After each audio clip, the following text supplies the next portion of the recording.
kemenangan semesta atau perjuangan rakyat semesta. Malam ini kita akan ngobrol-ngobrol setengah asik, setengah serius, setengah nggak serius dengan Bung Jimbong. Selamat datang Bung Jimbong. Thank you. Yang kedua kita akan ngobrol dengan Mbak Ica. Selamat datang Mbak Ica. Selamat datang. Dan yang terakhir kita akan ditemani oleh Bung John Sitorus. Siap. Tepuk tangan dong untuk penonton Terima kita. kasih, Bung Kavi. Kepada seluruh penonton di seluruh Indonesia, terima kasih telah mengikuti acara pada malam hari ini. Mungkin teman-teman yang nonton ini kan bertanya, apa sih urgensinya kita membahas hal ini? Ini mungkin sebagai pembuka untuk obrolan pada malam hari ini ya. Mungkin itu dulu pertanyaan saya. Kita mulai dari Bung John terus. Apa Bung? Ya, terima kasih Bung Kavi. Untuk membahas ini buat saya dan tentu buat kita semua ya, ini sangat urgent. Kenapa? Ini bukan hanya sekedar memperingati reformasi apa yang terjadi pada tahun 98, tetapi juga dan ini juga bukan hanya sekedar bagaimana memperingati apa yang terjadi di masa lalu, tetapi juga ini menjadi sebuah parameter bagi kita. Sudah sejauh mana reformasi ini yang sudah dideklar oleh para senior-senior kita yang dulu, apakah sudah tercapai sampai sekarang, bagaimana? Terus juga penting untuk kita ketahui juga reformasi yang berjalan sekarang itu apakah sudah sesuai dengan target apa belum. Gitu. Jadi Mei berdarah ini bukan hanya soal darahnya, tapi juga soal parameter dan tolak ukurnya. Karena di reformasi itulah kita melihat banyak perubahan, terutama soal sistem pemerintahan, kemudian pemilu, kemudian penegakan hukum dan sebagainya, kemudian juga tatanan bermasyarakat juga, kemudian pemberantasan korupsi, sampai ke kebebasan berpendapat, sehingga kita bahkan bisa duduk di sini hari ini. Tapi apakah kita dengan duduk di sini itu sudah merupakan tujuan final dari apa yang sudah dicita-citakan oleh reformasi yang dulu? Nah, ini yang perlu kita bahas dan ini sangat penting untuk kita bahas hari ini. Oke, thank you Bung John. Silakan Mbak Ica. Apa urgensinya kita membahas ini? Karena mungkin banyak Gen Z atau anak-anak yang lahir di atas tahun 2000-an itu banyak yang nggak tahu. Mungkin kita beli spill dikit-dikit. Silakan Kak Ica. Kalau tujuan dari perspektif pandangan seorang wanita ya, kita ini bertujuan untuk membahas masalah sebelum masa Orde Baru sampai dengan reformasi, yaitu mempercepat dan ketertinggalan yang memastikan bahwa semua pun mempunyai hak yang sama dan setara. Oke. Kesetaraan ya. Oke. Kesetaraan. Oke. Jadi kita menitik beratkan bahwa antara perempuan dan laki-laki setelah era Orde Baru dan reformasi adalah kesetaraan dan mendapatkan hak yang sama. Oke. Tepuk tangan dulu dong untuk Kak Ica. Ini jadi satu-satunya wanita tercantik di forum ini soalnya. Oke. Host gitu ya, kalau perempuan harus tutup tangan ya. Ya, host harus agak genit dikit soalnya. Penyemangat. Oke. Selanjutnya kita akan, sebenarnya nggak lucu juga sih, nanya ke orang yang sudah ngejalanin. Tapi gimana pun, beliau adalah saksi fakta, saksi lapangan, Pelaku yang sejarah juga. Pelaku sejarah. Silakan Bang, apa yang bisa Abang jelaskan? Karena Gen Z itu rasa-rasanya banyak yang tidak tahu Bang. Silakan Bang, pendek aja Bang. Ya, sebetulnya yang perlu kita pahamin dulu, teriakan kita bukan reformasi. Sebetulnya kita teriakan adalah revolusi. Nah, reformasi itu adalah yang digaungkan oleh elit yang pada saat itu supaya untuk meredam ini menjadi sebuah kekuatan masyarakat. Intinya itulah yang harus kita bedah, itu yang harus kita sampaikan kepada generasi sekarang apa sebetulnya peristiwa yang terjadi saat itu. Oke. Itu dulu clue-nya. Menarik. Sebetulnya tujuannya revolusi. Ini kalau ngobrol dengan para aktivis memang seperti ini teman-teman. Oke. Berikutnya kita akan masuk pada session yang sangat mendasar. Bagaimana Soeharto berkuasa dan apa dosa-dosanya? Mungkin kita mulai dari Bung John. Silakan Bung John. Apa yang bisa Anda tanggapi? Ya, terima kasih Bung Kavi. Sebetulnya kalau dihitung soal Orde Baru ya. Ya. Sejujurnya saya itu baru 4 tahun ketika reformasi terjadi. Oke. Itu. Jadi tapi bukan berarti kita jadi mengaku tidak tahu tentang apa yang terjadi di masa Orde Baru. Kita bisa belajar lewat Oke. senior-senior kita. Iya. Kita bisa belajar lewat buku bacaan kita. Kita bisa belajar lewat cerita-cerita dari, apalagi sekarang kan audiovisual udah sangat banyak gitu. Oke. Tapi saya mencoba sedikit mungkin mengurai dan mungkin nanti senior bisa menambahkan apa yang terjadi ketika tahun itu dan keadaan di Orde Baru. Kalau kita melihat bagaimana dulu Soekarno itu dikudeta, kita melihat kudeta Soeharto terhadap Soekarno ini tuh berbeda dengan kudeta yang dilakukan oleh tokoh-tokoh di negara lain. Ketika kudeta di negara lain terjadi, itu prosesnya itu biasanya berlangsung cepat. Memang ini juga Soeharto ini kan latar belakangnya militer, Ya. dan tentu negara lain juga rata-rata latar belakangnya militer. Tetapi Soeharto itu mencoba melakukan upaya kudeta merangkak. Itu. Sedangkan tokoh-tokoh di negara lain yang akan mengkudeta petahana, dia itu langsung melakukan serangan militer, kemudian langsung mengepung istana, kemudian langsung mengganti sistem pemerintahan dan mengganti penguasa saat itu juga. Oke. Nah, Soeharto tidak demikian. Soeharto itu butuh sekitar 3 tahun secara definitif, secara de facto, dan terutama secara de jure untuk menjadi seorang presiden. Nah, mungkin tonggaknya itu dimulai dari sekitar 1965, di mana saat itu tragedi 1965 G30S itu meletus. Disinilah momen Soeharto untuk memulai memajukan diri. Kayaknya gue punya peluang nih. Oke. Gitu. Gue punya peluang untuk jadi presiden nih. Karena apa? Sedang terjadi gerakan 30 September. Dan saat itu juga semua orang persepsinya bahwa Soekarno ini adalah orang-orang yang dekat dengan PKI. Begitu juga dengan PKI dipersepsikan dekat dengan Soekarno. Kira-kira seperti itu. Jadi Soeharto memulai memanfaatkan situasi untuk menyudutkan PKI, termasuk Soekarno juga sebagai dalangnya. Walaupun sekarang sebetulnya kita membaca berbagai sumber, sebetulnya dalangnya siapa? Tidak ada dalang yang pasti karena ada berbagai versi. Mungkin kalau abang sebagai yang lebih berpengalaman lebih tahu, ada lebih dari 5 versi ya, atau sampai 7 ya gitu. Kemudian Soeharto juga setelah dapat momen untuk mendapat momen G30S, Soeharto juga ternyata dia tuh merekayasa krisis. Jadi ketika 1965 kemudian masuk ke 1966, terjadi krisis ekonomi di mana inflasi saat itu sangat tinggi. Inflasi itu sampai 600% kalau tidak salah. 600%. Ya. Kemudian di sana Soeharto juga pintarnya. Dia tuh memanfaatkan tekanan massa. Jadi ada rekayasa di sana, seolah-olah mahasiswa ini gerakannya itu natural, ternyata di-backingi oleh Angkatan Darat. Oke. Dan saat itu Soeharto memang salah satu tokoh tertinggi di Angkatan Darat karena jenderal-jenderal revolusi sudah gugur saat itu. Kemudian ini yang paling penting. Setelah krisis itu terjadi, kemudian aksi massa mahasiswa itu serentak terjadi di mana-mana, Soeharto itu mendapat semacam poin penuh gitu. Di mana saatnya? Ketika mendapatkan Super Semar.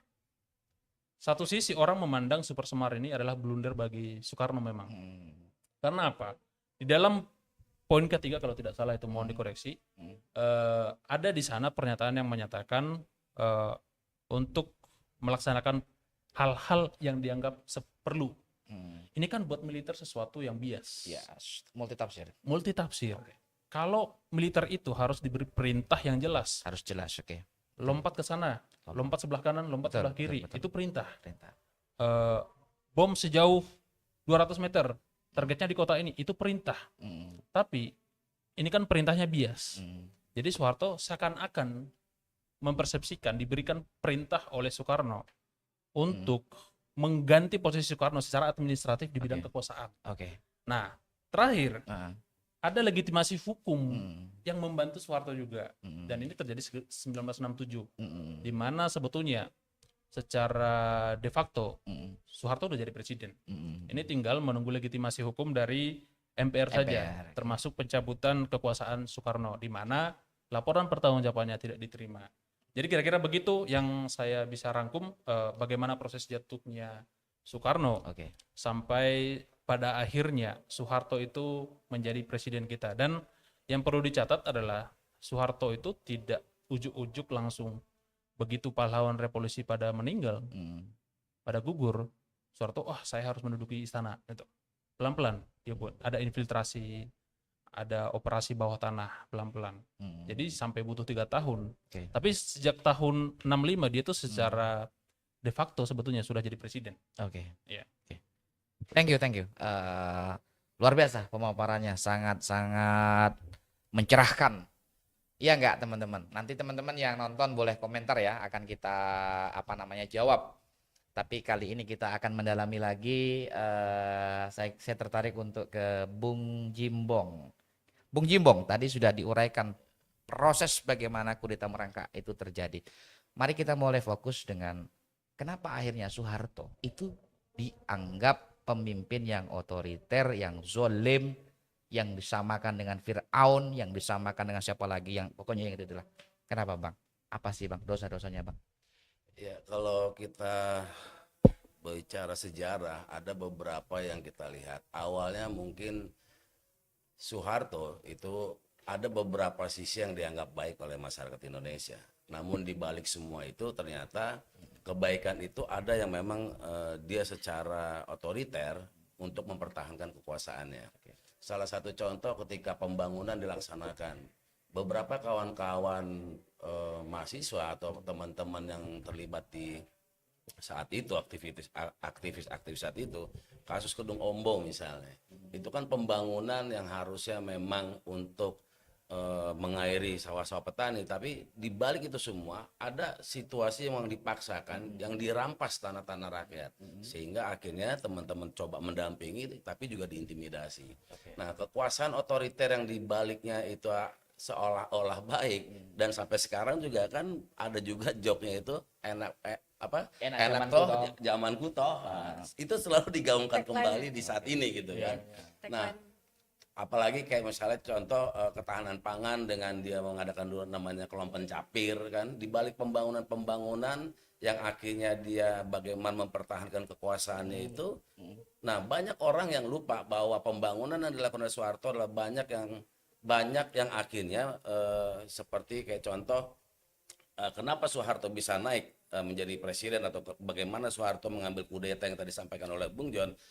Ternyata kan ada kompensasi harus dibayarkan. Contoh misalnya Freeport, bagaimana sumber daya alam kita digadaikan, banyak lagi sumber-sumber daya lain, misalnya contoh hasil-hasil minyak kita kemudian lari ke luar negeri. Nah, ini yang akhirnya kita dapati bahwa ternyata penumbangan atau penggulingan Soekarno ada sesuatu yang memang ada deal di balik itu semua misalnya. Nah, itu yang akhirnya memuluskan Soeharto jalan menjadi pemimpin di Republik Indonesia ini. Nah, balik lagi ke persoalan bagaimana otoriternya Soeharto pada saat itu, kita masih merasakan kok bagaimana situasi mahasiswa, karena kita di generasi 90-an itu diberlakukan NKK BKK, bagaimana normalisasi kehidupan kampus kita diatur, tidak boleh begini, semua harus ikut aturan begini. Nah, ini kan menjadi proses pembungkaman yang dilakukan supaya tidak boleh orang mengkritik yang namanya kebijakan Soeharto saat itu. Nah, akhirnya muncullah krisis ekonomi pada saat itu di tahun 97 yang memicu kemarahan masyarakat. Kemudian ini juga udah menjadi sudah menjadi bom waktu. Karena dari tahun 65 kan ada generasi tahun 66 yang menggulingkan atau waktu saat itu bekerja sama atau berkolaborasi dengan Angkatan Darat. Terus kemudian teman-teman aktivis di tahun 70-an, 80-an sampai di generasi kami di 90-an itu terjadi akumulasi kemarahan. Nah, kemarahan inilah yang akhirnya mendorong kita untuk bergerak turun ke jalan, yang saat itu Panglima ABRI, saat itu kan masih ABRI ya, Angkatan Bersenjata Republik Indonesia. Waktu itu masih dipegang oleh Pak Wiranto. Bagaimana kita sebagai mahasiswa tidak boleh menyuarakan pendapat, tidak boleh kita mengemukakan apa yang dikatakan bahwa telah terjadi krisis ekonomi dan merugikan masyarakat tadi. Ya, sampai perintahnya adalah mahasiswa tidak boleh turun ke jalan, ketika turun ke jalan tembak di tempat. saat itu. Oke. Itulah bagaimana proses otoritas sebelum Soeharto akhirnya kita kemudian Tumbang. berusaha untuk kita turunkan, karena nanti ada prosesnya nih. Kita sebelum isu bahwa turunkan Soeharto, ada proses yang kita lakukan bareng-bareng dengan teman-teman mahasiswa. Oke. Bisa saya rangkum bahwa Soeharto mengambil kekuasaan dengan cara pertama merangkak, kemudian yang kedua itu merubah aturan main atau konstitusi. Itu artinya bisa terlihat misalkan Soeharto itu meletakkan ABRI masuk ke dalam parlemen dan itu nggak sedikit, jumlahnya relatif banyak, Bang. Ya, dua fungsi ABRI saja. Masuk pada dua fungsi itu. Itu yang pertama. Kemudian yang kedua, masuk pada normalisasi kekuasaan. ABRI masuk desa ya, Bang. ABRI masuk desa. Kemudian yang seterusnya, ABRI juga masuk dalam pemerintahan. Mulai dari gubernur, bupati, Ya, wali kota, BUMN, dan seterusnya. Nah, dari sini, dari kondisi-kondisi semacam ini, kemudian timbul sosok perempuan ya yang mampu menarik perhatian publik, ya bahkan dikatakan sebagai apa ya simbol perlawanan Orde Baru. Nah, dari sisi ini saya kira Mbak Ica bisa menjelaskan bagaimana kenapa perempuan harus berpolitik dan kenapa Orde Baru simbolnya adalah naga merah dan naga hijau. Silakan. Oke, terima kasih Mas Kavi. Menjawab kenapa perempuan itu harus berpolitik. Kita dari perspektif permasalahan ideologi pada Orde Baru. Yang dimana peran perempuan ini mendeskripsikan bahwa sebagai sosok istri dan seorang ibu. Oke. Itulah. Kemudian era Orde Baru pun berkembanglah organisasi-organisasi masyarakat ataupun wanita yang dibentuk oleh pemerintah seperti Dharma Wanita. Itu khusus organisasi yang didirikan untuk istri-istri PNS. Kemudian adanya PKK. Lalu kenapa perempuan harus berpolitik?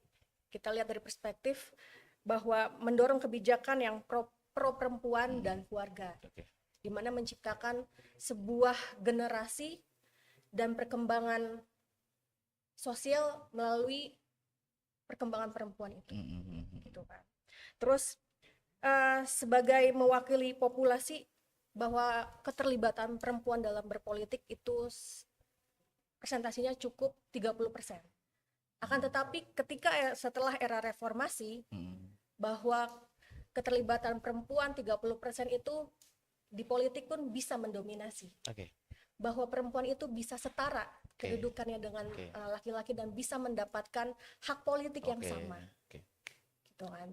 Terus jadi, untuk bisa disederhanakan bahwa bagaimana otoritas kekuasaan itu melakukan produksian atau melakukan pembatasan fungsi perempuan yang seharusnya perempuan di Indonesia kita kan menyimbolkan ada Cut Nyak-Din, ada Malahayati dan seterusnya. Artinya perempuan itu dipandang tidak hanya ngurusi urusan dapur, kamar dan rumah, tetapi juga punya yang disebut kesetaraan. Tapi karena ada subordinasi dan patriarki, ini kemudian kekuasaan melanggengkan itu. Tapi di sini Mbak Ica ada yang menarik. Dalam konteks kegelapan ini kalau dalam filsafat namanya abad kegelapan ya. Masuk kepada dalam abad Aufklärung atau pencerahan, ada sosok seorang perempuan. Betul. Sebut saja Ibu Megawati Soekarno Putri. Ini perempuan loh. Seberani itu. Apa yang bisa Mbak Ica bayangkan dan informasikan terhadap teman-teman? Silakan. Jadi peran Ibu Megawati dalam reformasi sebagai simbol perlawanan ya, sebagai perlawanan terhadap rezim otoriter pada zaman Orde Baru, yaitu perlawanan terhadap pemerintah yang represif, terutama peristiwa Kuda Tuli yang terletak di kantor DPP PDI Perjuangan pada 27 Juli 97. Jadi menguatkan legitimasi kelompok-kelompok pro demokrasi. Kenapa sih sampai rezim ini menyerang kantor PDI Perjuangan? Alasan apa gitu? Alasan terkuat apa? Ternyata memang suatu dobrakan perlawanan dari Ibu Megawati tersendiri itu membuat rezim Soeharto ini menjadi takut. nggak ada alasan lain Nggak dong. ada alasan lain. Oke. Nggak ada alasan lain bahwa rezim Soeharto pun takut dengan pergerakan perlawanan yang dilakukan oleh Ibu Megawati. Jadi zaman Ibu Megawati itu merupakan sebagai sosok simbol perlawanan yang dimana pro demokrasi, pro rakyat, pro wong cilik itu yang ditonjolkan oleh sosok Ibu Megawati. Oke. Ya, di situ yang kemudian kita bisa membaca dalam berbagai literasi yang kiprahnya seorang Ibu Mega, Bang Jimbong. Bahkan beliau itu untuk melakukan kampanye kan dulu itu sangat sistematik, Bang ya. Segala sesuatu kegiatan itu kan harus atas persetujuan pemerintah ya. Termasuk berlangsungnya kongres PDI di Sukolilo. Itu harus ada persetujuan gubernur. Berbeda hal ketika hari ini itu cukup mungkin setingkat kabupaten dan atau Kamtipnas kira-kira. Nah, dulu itu enggak. Dulu itu sangat mengerikan. Tapi di balik keadaan yang gelap dan mencemaskan ini muncul sosok Putri Sang Fajar. Kalau Bung Karno kita sebut putra Sang Fajar, mungkin kita melihat Ibu Megawati ini kan nggak ada takut-takutnya. Iya. Padahal dalam waktu yang bersamaan dari 65 ke 67 atau kepada meninggalnya Bung Karno, keluarga Bung Karno itu tidak boleh berpolitik, Betul, intimidasi ya. tidak boleh berpolitik. Tapi keadaan itu ternyata menjadi energi yang sangat positif bagi seorang Ibu Megawati dan itu bisa terlihat di antara putra dan putrinya Bung Karno akhirnya yang mendapat mungkin takdir sejarah itu kan jatuh pada Ibu Megawati. Pertanyaan berikutnya mungkin Mbak Ica.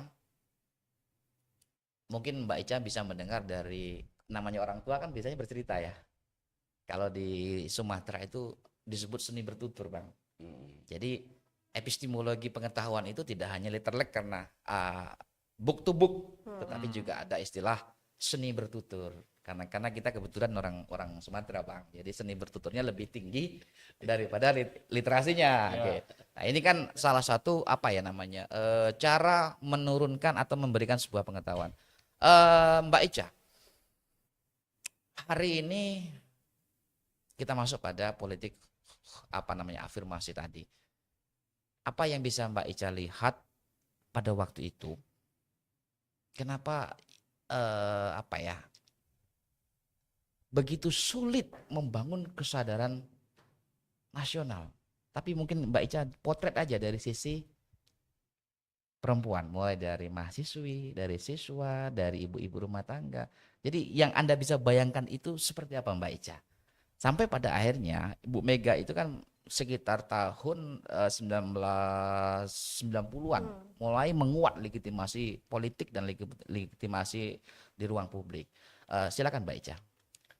Legitimasi politik yang sebenarnya Ibu Mega tonjolkan itu untuk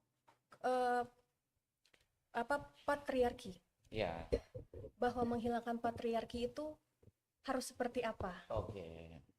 Nah, justru isu-isu yang terjadi sampai saat ini pun isu patriarki itu masih merebak. Oke. Tapi peran Ibu Mega di sini adalah bagaimana kita menghilangkan budaya patriarki itu. Bahwa perempuan pun bisa mempunyai peran menjadi seorang ibu, seorang istri, bahkan bisa berkembang di ruang publik. Oke. Terima kasih Mbak Ica. Kita tahu bahwa perjalanan bangsa dari Orde Baru ke reformasi itu tidak bisa lepas. Jadi kalau kita baca peta politiknya tentu yang pertama adalah kekuasaan yang di dalamnya ada ABRI yang sudah masuk ke dalam ruang parlementer, sudah masuk ruang eksekutif, juga sudah masuk ke ruang yudikatif karena perwakilan ABRI juga ada di DPR, Bang. Nah, kemudian kita akan melihat angle. Kita bicara gerakan mahasiswa itu selalu dalam 3 domain. Gerakan intelektual, gerakan moral, dan gerakan ekstra parlementarian. Bang, bagaimana teman-teman kok berani mati, berani kita mendengar cerita setiap aktivis yang berani itu bahkan keluar dari pintu itu sudah ada bedil di depan kita. Tapi kenapa Abang memilih jalan itu? Ya saat itu kan kita pasti setiap yang namanya mahasiswa itu di dalam kampus selalu bersentuhan dengan masyarakat. Ya. Contoh yang paling sederhananya, saya waktu kuliah itu kan saya ngekos. Oke. Ngekos itu berdampingan dengan rumah-rumah Oke. warga. Oke. Di mana setiap hari kalau kita bangun tidur, kadang kita nongkrong dengan warga, mereka bercerita, berkeluh kesah. Itulah yang akhirnya membuat situasi mahasiswa saat itu tuh selalu mendengarkan, selalu menerima keluhan-keluhan masyarakat Oke. terhadap kondisi perekonomian. Oke. Nah, dari semua itulah ya akhirnya kita melihat bahwa kondisi krisis pada saat itu di tahun 97 yang berdampak terhadap kehidupan warga. Nah, banyak juga kasus-kasus yang kita dampingin. Jadi kenapa sih akhirnya kita melihat ini harus kita bela, terus kemudian kita kayak orang saat itu juga, kalau saya ingat bagaimana mengumpulkan atau bagaimana caranya kita mengajak, mengagitasi teman-teman mahasiswa saat itu yang masih belum paham dengan situasi politik. Sebentar Bang, sebelum ke sana Bang, Iya. yang perlu Abang clearkan. Kenapa Abang nggak takut mati? Ya nggak tahu ya, karena kita memang zaman itu namanya anak muda ya, makanya kenapa dibilang agen perubahan. Oke. Anak muda itu kan udah nggak ada otak lah bahasa kasarnya. Oke. Saat itu kita memang lagi situasi yang tidak punya beban, Oke, oke. tidak punya apa istilahnya itu, tidak punya apalah ya istilahnya, ya memang betul-betul merdeka lah saat itu. Kita merasakan betul kita betul-betul orang yang merdeka. Jadi karena cinta terhadap bangsa dan negara. Salah satunya Oke, itu. silakan lanjut Bang. Oke. Nah, ini ada satu kutipan mungkin bisa ya untuk mengingatkan juga kawan-kawan mahasiswa di generasi sekarang. Itu ada. Jadi setiap pagi saat itu kan kami mendirikan posko di depan kampus. Yang dimana kita tidak boleh turun ke jalan. Akhirnya kemudian kita mendirikan posko perjuangan rakyat saat itu. Nah, kita tidur itu nggak lagi di kosan tapi di dalam posko depan kampus. Nah, bagaimana kita mengagitasi setiap mahasiswa yang mau masuk ke kuliah itu, ada sebuah mimbar atau ada meja lah yang kita tempatkan di lapangan kampus itu. Setiap pagi kita menyanyikan lagu di situ. Nah, orang yang saat itu nggak, apaan sih maksudnya, lagi ngapain Tapi sih? saya penasaran lagunya gimana Bang? Kita dengerin dulu lagunya deh.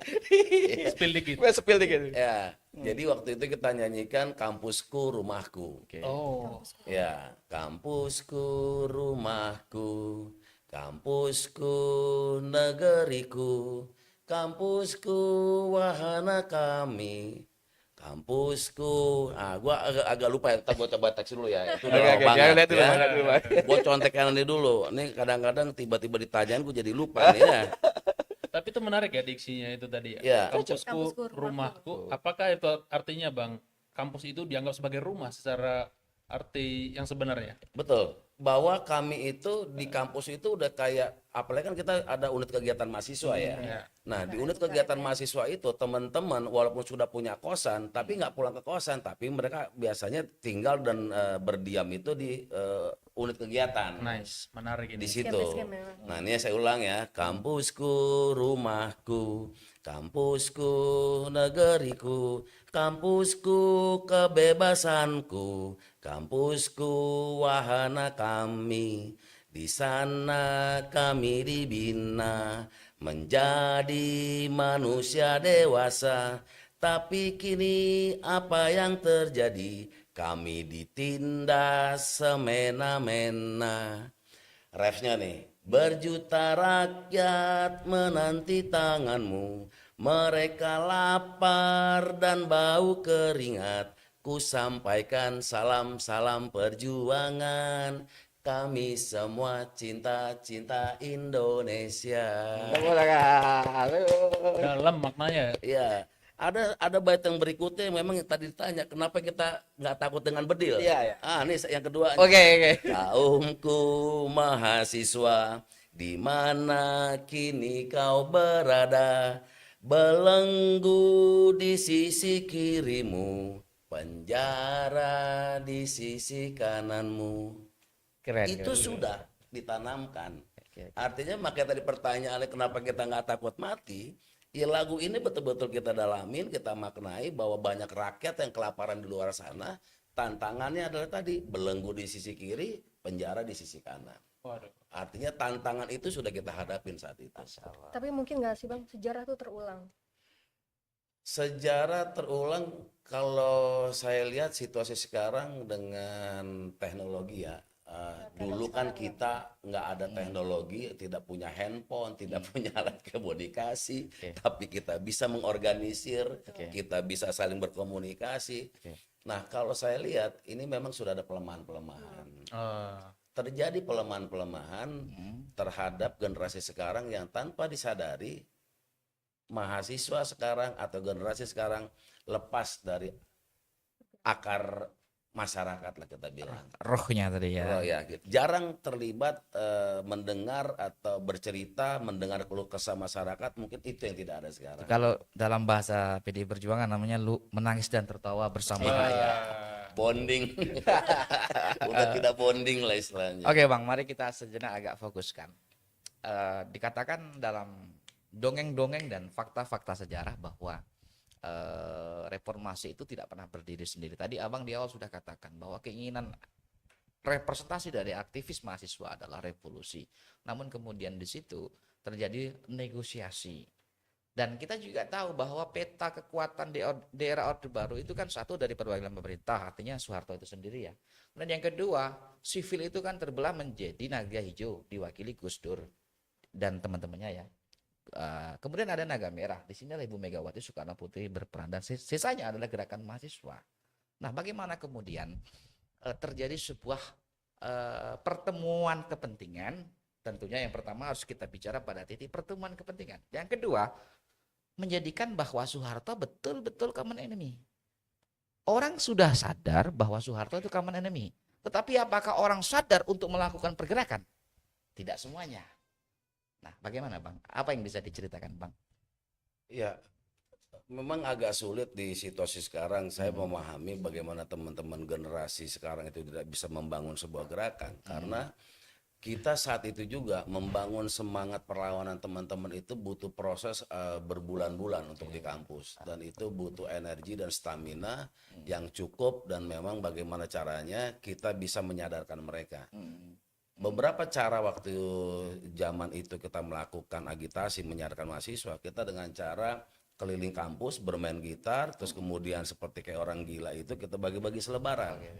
Nah, selebaran itu isinya adalah bagaimana kita menceritakan situasi negara yang terjadi, bagaimana kemudian ini akhirnya menjadi persoalan di masyarakat, kita bagi-bagi selebaran. Jadi mentransformasi situasi terhadap mahasiswa saat itu dengan cara selebaran. Nah, kalau sekarang kan mungkin sudah ada gadget ya, sudah ada grup WA segala macam. Nah, kita nyetak sendiri.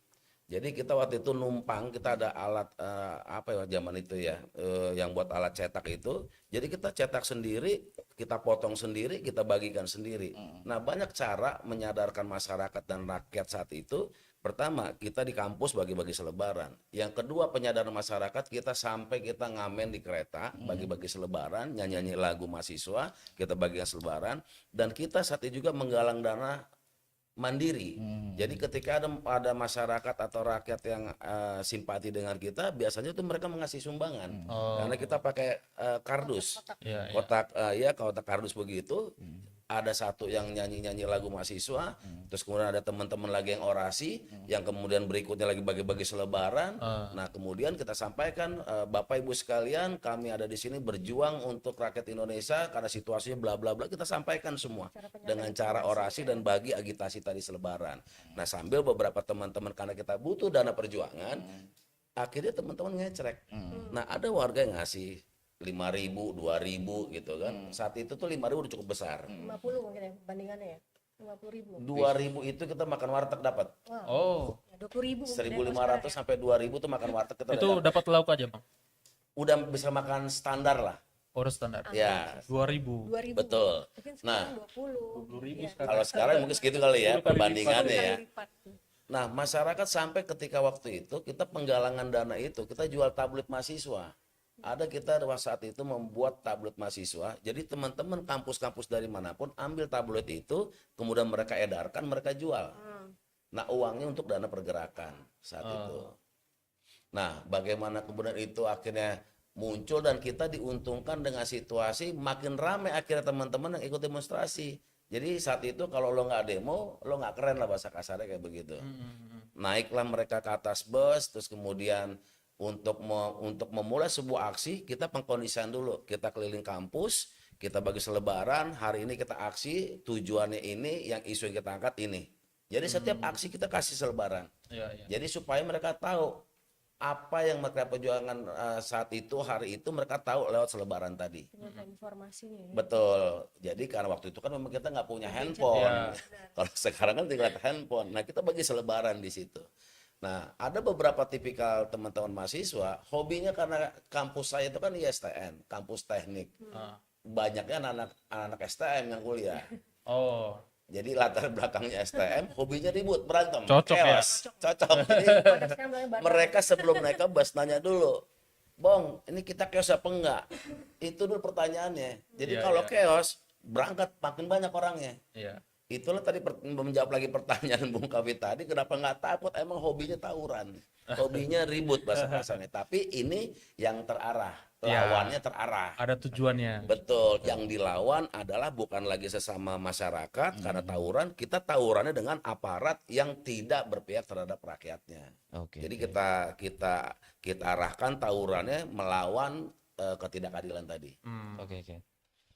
Saya bacakan dosa-dosa Soeharto ya, supaya mungkin teman-teman bisa mendalami, tapi poin-poin besar saja yang sudah saya rangkum dosa-dosa Soeharto. Dosa-dosa Soeharto, yang pertama pembunuhan massal terjadi pada tahun 65 ya, itu diperkirakan hingga 3 juta lebih Bang ya, nyawa yang menghilang karena dituduh Di PKI. PKI kan semua. Lebih dari 3 juta orang. Kemudian dosa yang paling parah adalah fusi partai Bang, 73. Si partai. Kemudian peristiwa Malari, mungkin Abang tadi sudah sentil, banyak aktivis-aktivis yang tidak yang nasibnya apes karena melakukan penolakan atas investasi asing Bang ya. Kemudian ada penembakan misterius. Nah, ini kan Petrus. itu sudah Abang masih merasakan ya. Makanya tadi pertanyaannya apa kok nggak takut? Padahal di mana-mana sniper selalu only. Tapi nggak takut. Tadi udah dijelaskan. Kemudian ada Tanjung Priok berdarah. Mungkin Abang masih ingat. Iya. Ini terjadi di antara tahun 1984. Kemudian ada operasi militer Aceh Dom. atau DOM, GAM dan Papua ya. Iya. Itu kan konflik yang sepertinya dijaga dan pelihara oleh kepentingan tertentu. Kemudian ada kasus Talang Sari Lampung, Bang, masih ingat tentunya. Talang Sari. Kemudian ada kasus pembunuhan ini yang sampai hari ini masih kita ingat, Marsinah, Bang, 93. Ya. Kemudian pemberedaran media cetak. Ini apa yang kita sebut Pembungkaman media. pers. yang luar Pers. biasa ya. Kemudian ada ya ini penyegelan atau melakukan perlawanan terhadap kita PDI Perjuangan di mana proses kuda tuli Bang, di mana negara menggunakan kekuasaannya untuk berhadapan dengan PDI pada waktu itu, utamanya Ibu Megawati. Iya. Kemudian ada penculikan aktivis Prodem atau Pro Demokrasi 98. Nah, ini sudah mulai memuncak itu, dan selanjutnya ada tragedi Trisakti 12 Mei kemarin Bang, sebagai udah banyak yang peringati juga, ada kerusuhan, ada juga kasus Timika dan tentunya masih sangat banyak. Saya ingin mengatakan bahwa kenapa Soeharto pada akhirnya didefinisikan sebagai pemimpin yang zalim, yang setara dengan Fir'aun, karena dosanya melebihi daripada Hitler. Oke, kita akan masuk pada sesi bagaimana teman-teman mahasiswa aktivis berhasil menduduki kekuasaan 98. Tapi saya ingin mulai dari Bung John yang Ya. dulu pernah sebagai aktivis, Mbak Ica dan seterusnya. Silakan Bung John, apa yang bisa Anda tanggapi? Iya, sebetulnya saya dulu nggak aktivis banget. Saya cuman suka nulis aja. Oke. Tapi melihat apa yang terjadi pada tahun 98, kita melihat bagaimana perjuangan para mahasiswa seperti yang dibicarakan oleh Bang Jimbon tadi. Bagaimana koordinasi saat itu jauh berbeda dengan apa yang terjadi sekarang. Betul. Koordinasi saat itu tadi menggunakan pamflet, selebaran, kemudian komunikasi mulut by mulut. Ternyata komunikasi seperti itu jauh lebih efektif kayaknya sih. Kalau yang aku lihat ya. Mhm. Karena apa? Selebaran itu orang hanya fokus di selebaran saja. Mhm. Nah, kalau sekarang orang itu mau koordinasi, dapat info dari sana, dapat info dari sini, dapat info dari sini, dapat info dari sini, kebanyakan informasi. Mhm. Jadi gerakan nggak bisa fokus. Mhm. Nah, karena informasi yang satu arah yang tadi, menurut saya apa yang terjadi di 98 itu jauh lebih efektif, bisa efektif. Karena tadi arus informasinya satu. Betul. Jadi orang fokus ke satu informasi saja, oh hari ini kita ke gedung DPR nih. Semua ke gedung DPR. Kalau sekarang, hari ini kita ke gedung DPR, hari ini ke Patung Kuda, hari ini ke sini, hari ini ke sini. Jadi masa itu pecah di mana-mana, nggak satu. Jadi penguasa melihatnya itu bukan sesuatu yang wah. Betul. Sekarang melihatnya, oh udah ada yang pecah ke sana. Apalagi yang isunya sudah ada yang disponsori. Tolong jangan bergerak ya, atau kalian bergerak tapi batasannya begini. Jadi apa yang terjadi di 98 itu menurut saya apalagi dibantu dengan situasi krisis. Jadi memang sebuah gerakan itu, gerakan besar terutama revolusi tadi atau yang berujung kepada reformasi itu mungkin hanya terjadi ketika ada pemantik besar bisa sukses. Salah satunya faktor ekonomi. Ketika perut orang sudah terganggu, kalau saya lihat dengan kondisi sekarang ya, melihat kondisi gerakan-gerakan sekarang, kenapa belum pada berhasil sih gitu. Kemarin sempat terjadi chaos, kenapa tidak besar pengaruhnya terhadap kekuasaan ini. Ternyata ada yang menunggangi dan sebagainya gitu. Karena memang ada satu faktor yang membuat perut mereka belum terganggu. Perut semua yang berkepentingan ini belum terganggu. Kalau dulu ada perut yang terganggu. Orang krisis, inflasi luar biasa. Kemudian gaji tidak naik, malah banyak PHK gitu. Jadi orang terganggu. Satu-satunya cara adalah perubahan. Jadi orang harus turun ke jalan, kemudian saling support, ditambah lagi dengan satu arus informasi yang tadi, duar, jadilah sebuah ledakan yang luar biasa, yang berasal dari fusi-fusi yang kecil itu, gerakan-gerakan masyarakat yang tadi, ada yang hanya satu orang tadi yang nggak pernah demo, turun, tiba-tiba turun ke jalan, ada di jalan, yang sebelum-sebelumnya apatis, yang sebelum-sebelumnya mungkin pro Soeharto, yang sebelum-sebelumnya mungkin dia lebih berlindung di balik Parcok dan Parjo yang kalau sekarang kita ngomong ya, itu yang terjadi, yang saya lihat saat itu, gitu. Sehingga kalau saat ini kenapa belum terjadi seperti itu? Pertama tadi karena faktor komunikasinya, kedua belum ada pemantik yang pas. Kalau tujuannya untuk mengubah keadaan, mohon maaf ya, bukan menggulingkan, tapi mengubah keadaan apapun interpretasi dari teman-teman. Tapi saya rasa tapi sekarang arahnya udah mulai muncul ini. Udah mulai muncul. Dolar udah mulai perkasa luar biasa, bahkan lebih kuat dari tahun 98. Kemudian IHSG begitu luar biasa anjloknya. Hari ini udah 6.100-an ya. Besok-besok jangan-jangan udah 5.000-an. Itu. Dulu kan kondisinya begitu. Nah, tentu saya tidak berharap rejim ini runtuh. Tentu tidak. Kita juga pasti sepakat begitu. Tapi jika memang rakyat menghendaki perubahan, siapa yang bisa menghalangi? Itu. Luar biasa. Sangat mencerahkan. Oke, mungkin Mbak Ica, pertanyaannya, Mbak Ica takut mati nggak? Takut bedil nggak? Kalau demi perubahan mah enggak, Bang. Ini Karena apa aktivis. yang sudah dicita-citakan adalah harus perubahan itu kan. Emang Demi kebaikan kan. ini emang aktivis 100% ini, tidak 5% ini. Oh, saya bisa aja mancingnya emang. Suka ngomper emang. Lempar terus. Oke, silakan Mbak Ica, apa yang bisa Anda benar ya. respon? Silakan. Yang dikatakan Bang John itu kita butuh pemantik. Ya. Kita lihat dari kondisi 98 atau kita bukan membandingkan, tapi memang sudah separah ini. Itu kita lihat dari patokan dolar, terus saham semakin anjlok, keadaan ekonomi, semakin keadaan ekonomi turun, tingkat kriminal, tingkat kejahatan akan semakin naik. Terus perihal pergerakan mahasiswa yang perlu satu suara, ayo kita adanya perubahan atau tidak. Dan kemauan bahwa kita bisa kok, kita bisa ini namanya memberikan kritik-kritik yang bagi pemerintah pun maju. Dan disinilah peran mahasiswa yang dimana agent of change, Oke. bahwa kita tuh ayo adanya kesadaran bahwa sekarang tuh negara tuh tidak baik-baik saja. Oke, begini pertanyaannya.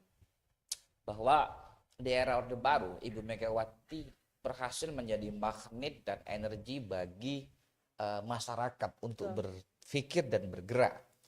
Nah, kita coba lihat bagaimana kemudian hari ini agak sedikit masuk sedikit aja Bang ya ke dari sisi keperempuanannya. Mbak Ica melihat emak-emak itu, ibu-ibu itu, kemudian aktivis-aktivis perempuan dalam melihat sebuah peristiwa dan melakukan advokasi khususnya legitimasinya ya Bang. Kalau non legitimasi saya kira itu apa ya, kalau bahasa Bang Jimbong tadi kan ya kalau nggak chaos, kalau nggak apa namanya rame ya nggak seru. Tapi bagaimana Mbak Eca bisa apa ya melakukan transfer knowledge bahwa dulu seorang ibu itu mampu menjadi magnet mengeluarkan yang namanya fear atau keberanian. Nah, bagaimana Mbak Ica bisa melihat potret itu? Apakah keadaan ini makin mundur atau sebetulnya itu ilusi? Sekarang siapa yang berani gitu membayangkan perempuan berani dalam posisi dinamika seperti ini? Siapa sih yang berani? Gitu kan. Kita lihat kalau misalnya dari segi kepemimpinan yang kita pegang sebagai, terutama saya sebagai seorang ibu, seorang istri dan seorang kader PDI Perjuangan gitu kan, yang memegang teguh bahwa ucapan Ibu Mega yang kita selalu tanamkan dalam jiwa kita sebagai kader.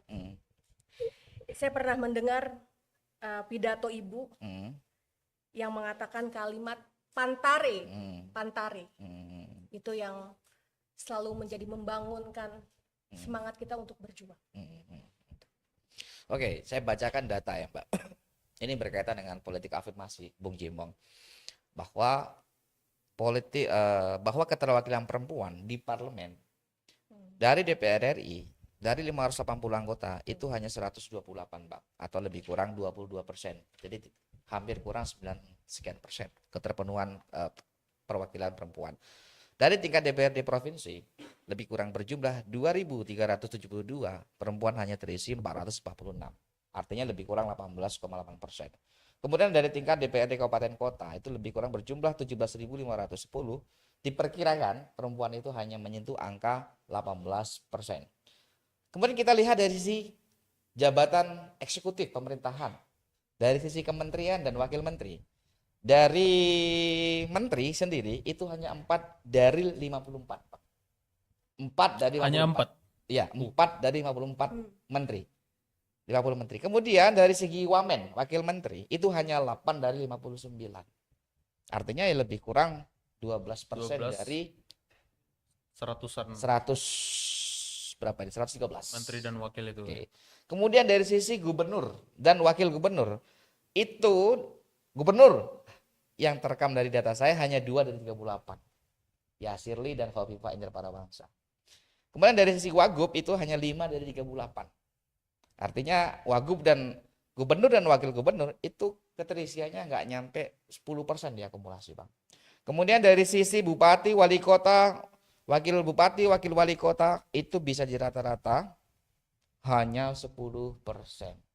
Nah, pertanyaan yang menjadi menarik untuk kita diskusikan terkait politik afirmasi ini, apa yang terjadi? Kenapa keterpenuhan 30% itu nggak terpenuhi?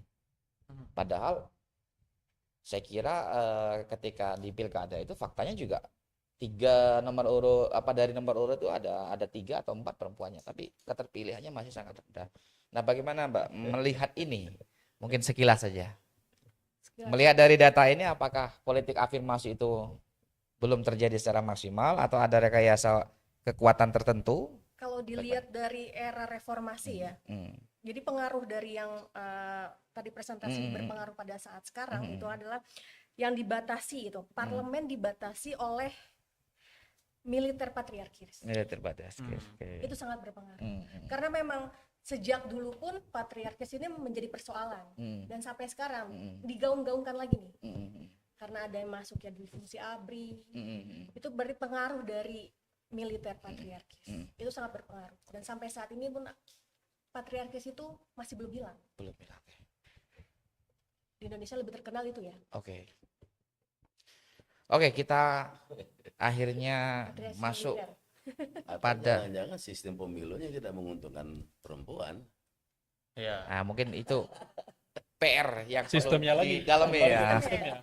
Sedangkan sudah diatur-atur undang-undang ya. Ya. Keterlibatan perempuan itu 30% Ya, dalam politik. demokrasi terbuka kita ini kan artinya kan kalau kita lihat ya kan banyak biaya yang keluar. Ah, Sementara untuk bertarung di kontestasi pilkada ataupun lain sebagainya itu tadi kan semua ukurannya nominal. ya.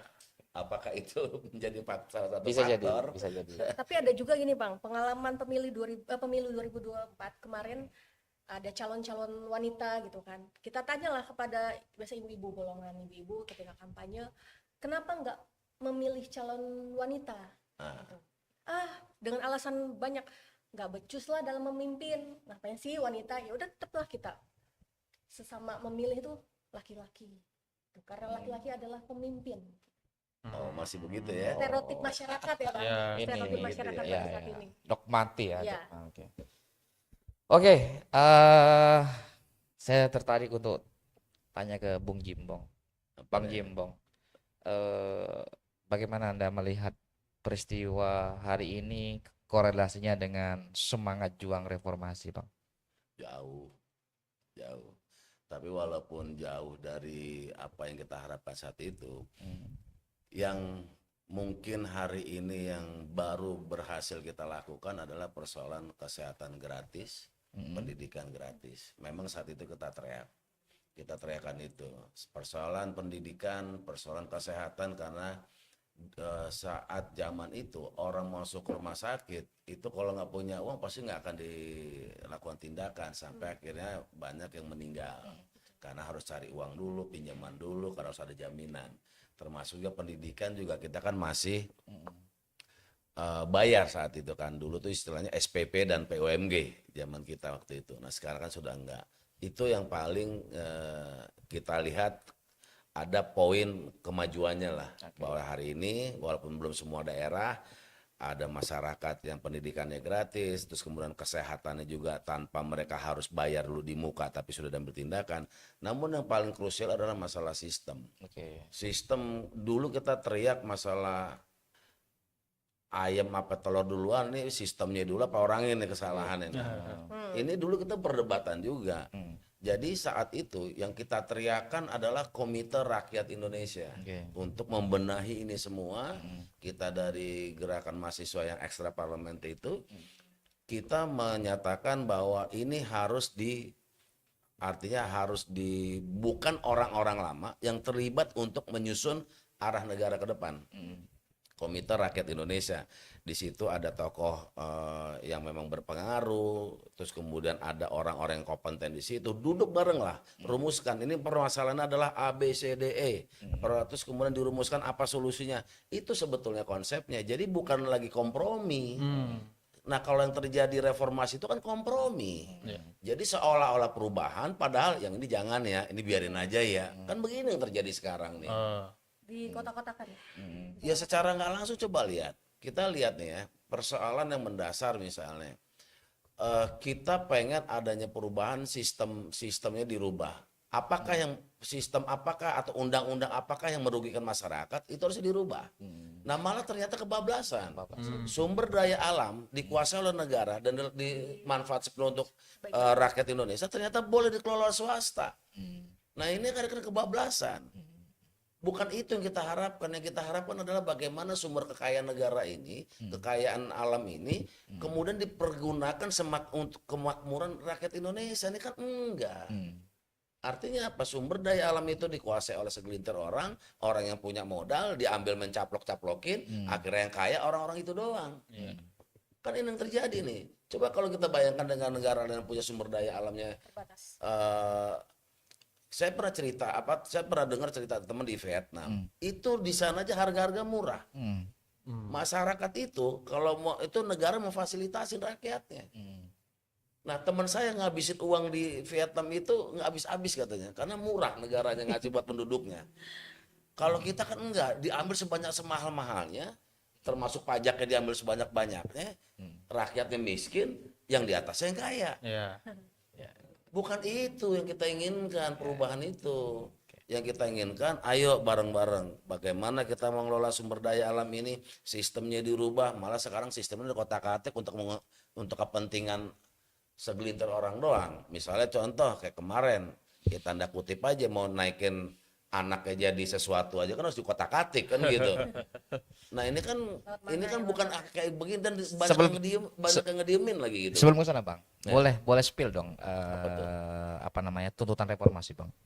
Nah waktu itu kita ada tritura juga waktu itu ya. Jadi tritura yang memang dari zaman waktu Bung Karno, tapi di sini kita lihat tritura kita adalah turunkan harga 9 bahan pokok, terus kemudian kita juga teriak masalah pendidikan, masalah kesehatan, dan ada juga teman-teman yang teriakan 10 tura, 10 tuntutan rakyat.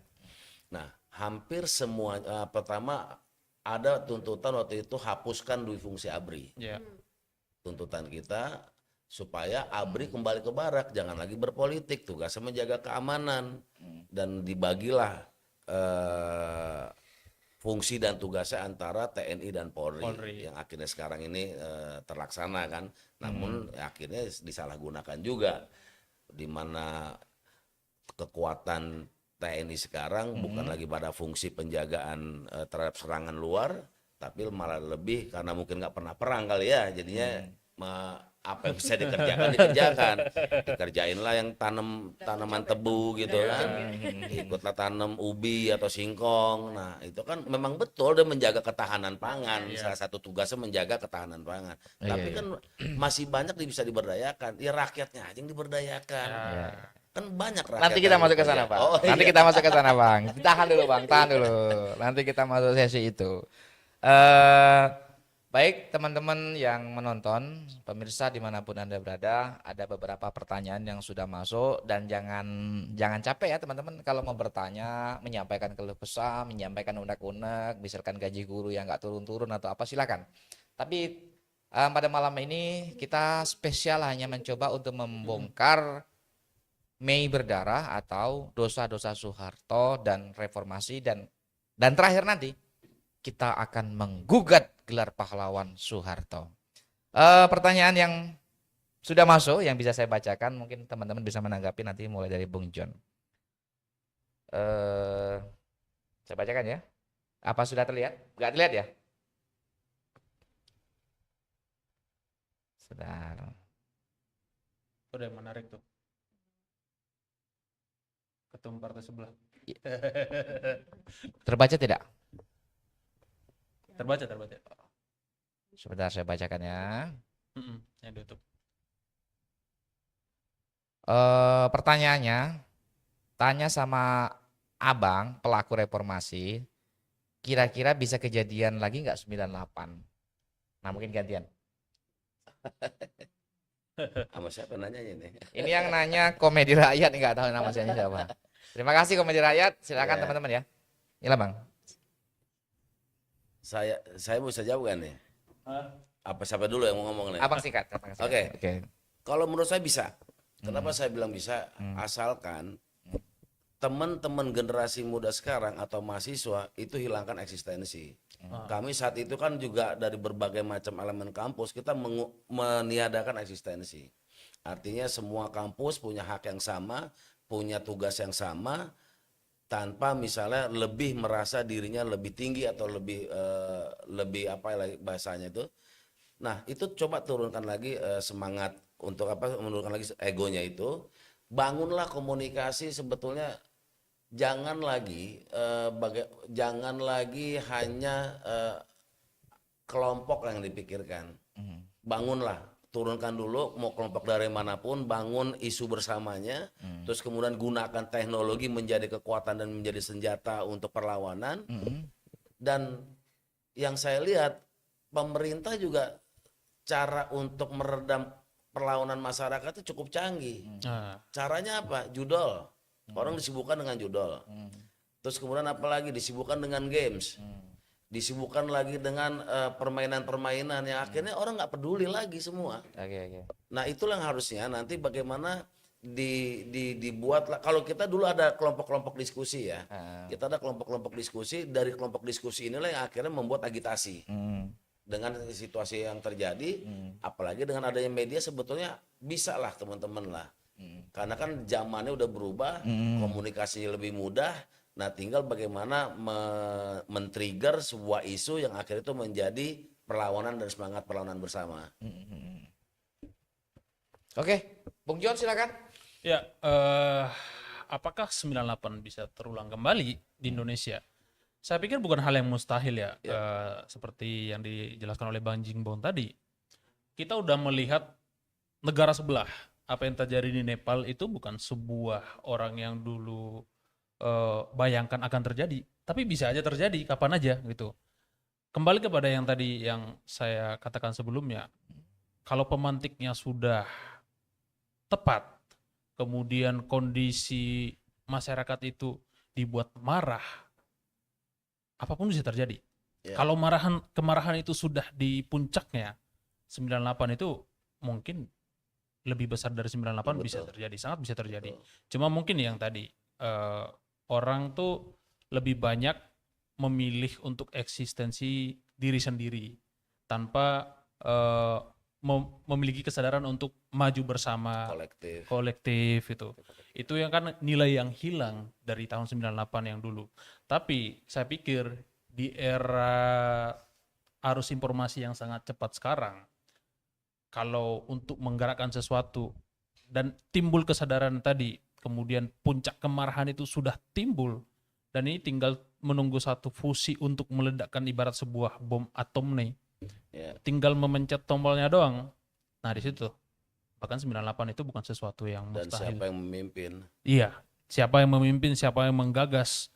Terlepas dari kalau kita lihat sekarang, mungkin pemerintah itu selalu berupaya meredam gerakan-gerakan, ada infiltrasi jauh sebelum kayak tadi barusan di UNJ itu ada gerakan mau memperingati reformasi 98. Ternyata tadi malam di sana itu sudah di intercept oleh nggak tahu siapa, tapi tidak mungkin anak SD itu, tidak mungkin satu orang seperti kita yang berani mengintercept itu. Kekuatan besar. Pasti ada kekuatan besar. Nah, itulah masalah-masalah sekarang, itu kendala-kendala yang terjadi di sekarang, di mana kekuatan-kekuatan seperti itu, intercept seperti itu seringkali didampingi oleh uang. Jadi orang tergiur sekarang. Bahkan gerakan-gerakan mahasiswa pun katanya nih, atau menurut keyakinan saya, ada juga yang udah dikasih, mungkin diduga amplop duluan seperti itu. Tapi karena tadi pemantiknya belum ada, uang yang segepok sebesar apapun itu menjadi tidak akan berguna nanti ketika pemantik itu sudah pas waktunya. Jadi nunggu kesadaran semesta. Iya. Alam semesta mendukung. Alam mendukung. Silakan Mbak Ica. Kasih senyum manis dulu dong. Menurut saya bisa terjadi. Kenapa? Kita mengingat lagi ke 98 bahwa yang ada dua faktor nih. Dari sisi mahasiswa dan itu dari sisi luar. Kemudian untuk menumbangkan ada juga dari negara-negarawan dari dalam.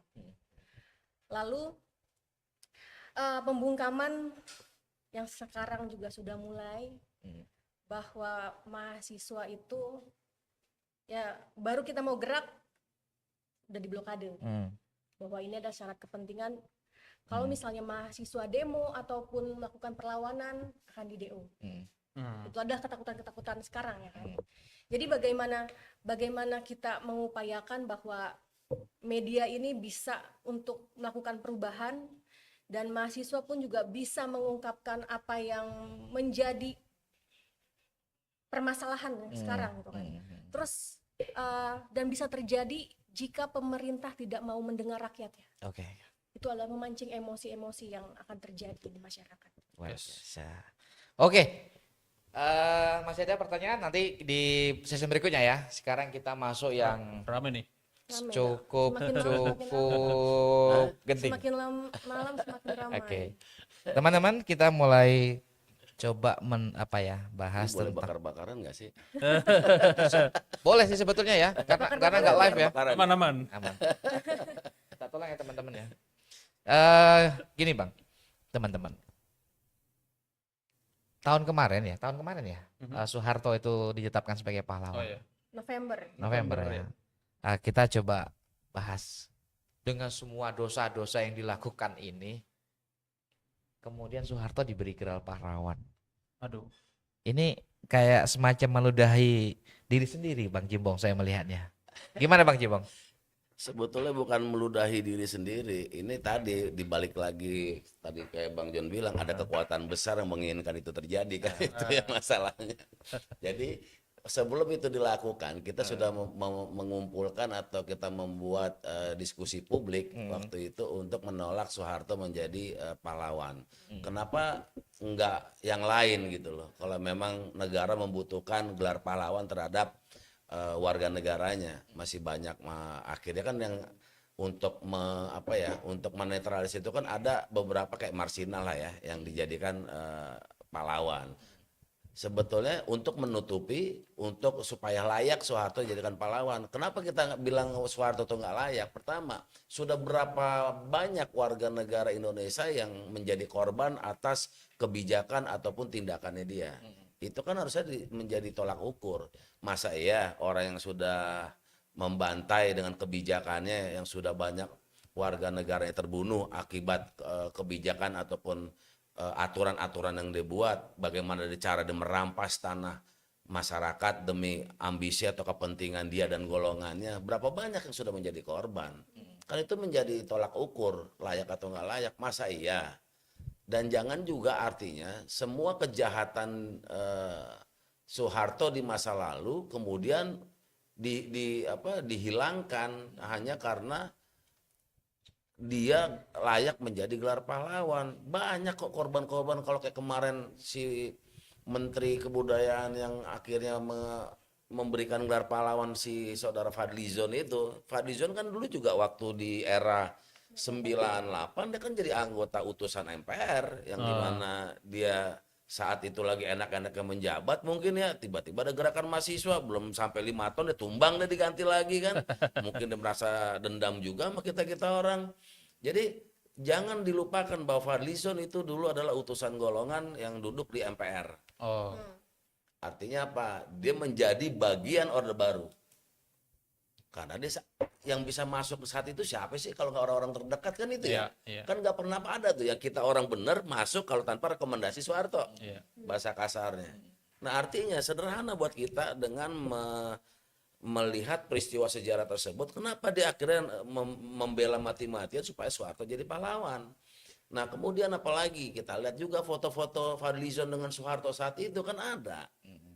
Ada beberapa foto-foto dia berkoordinasi dengan Soeharto di zaman waktu Orde Baru, dan kemudian kalau kita mau lihat lagi apa sih kepentingannya, dan saya lihat nggak ada urgennya tuh Soeharto harus kita beri gelar pahlawan, masih banyak yang lain kok.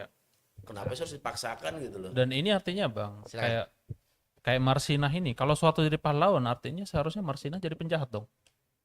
Iya. Logikanya begitu tuh. Iya, karena dia dibunuh oleh siapa kan? Betul. Artinya pahlawan aktivis 98 ini jadi penjahat, bukan jadi aktivis lagi. Kan logikanya begitu. Betul. Ya, ini jadi timbul pertanyaan. Nah, kenapa Prabowo memberikan gelar pahlawan terhadap Soeharto? Bung John silakan.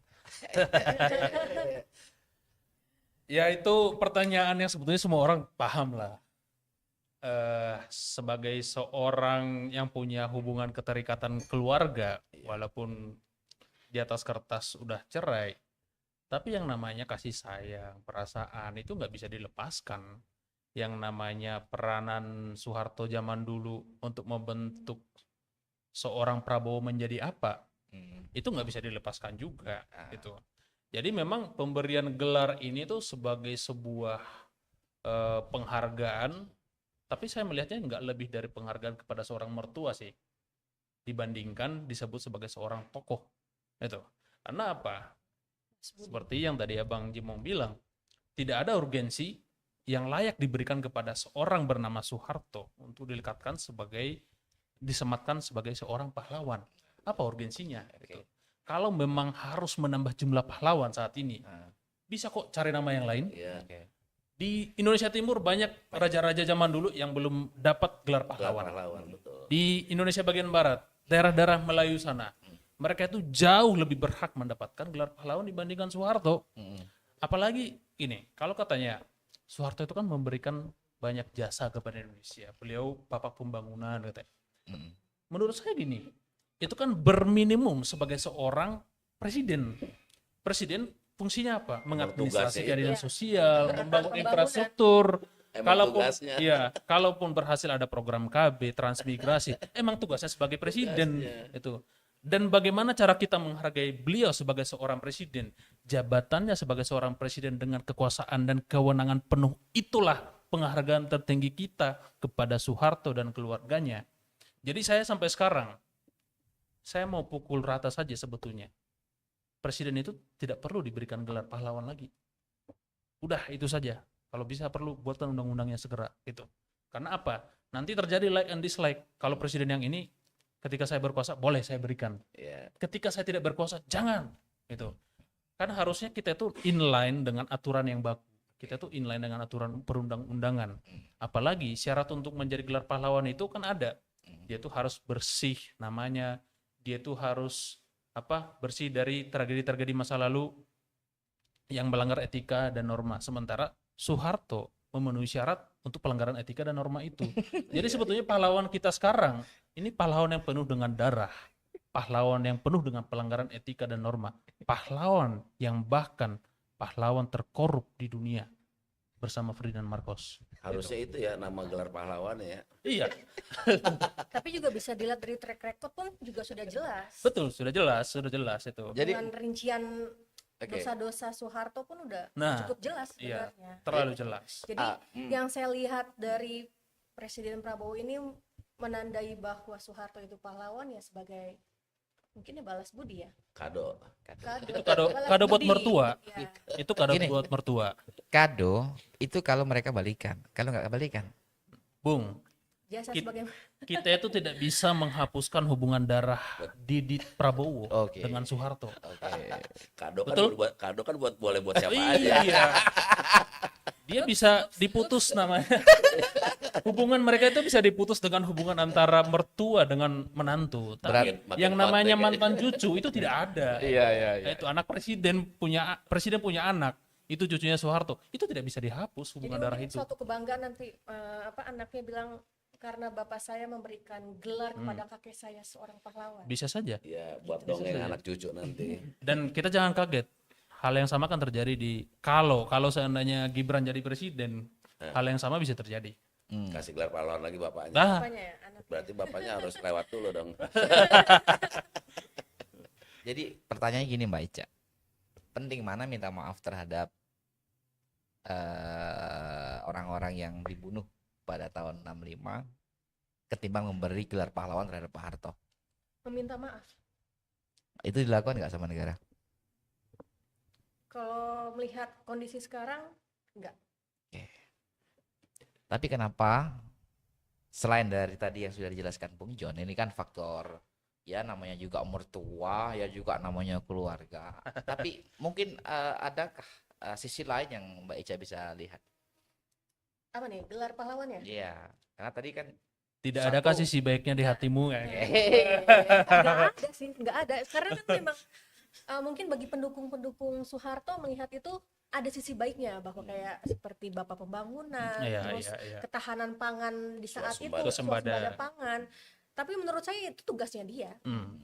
Nggak ada yang namanya untuk dari sisi positifnya apa yang dilihat sebagai pahlawan gitu. Sedangkan antrian daftar-daftar nama pahlawan yang seharusnya diberikan itu masih banyak Iya, antrian dan masih lebih layak. lebih layak. Jadi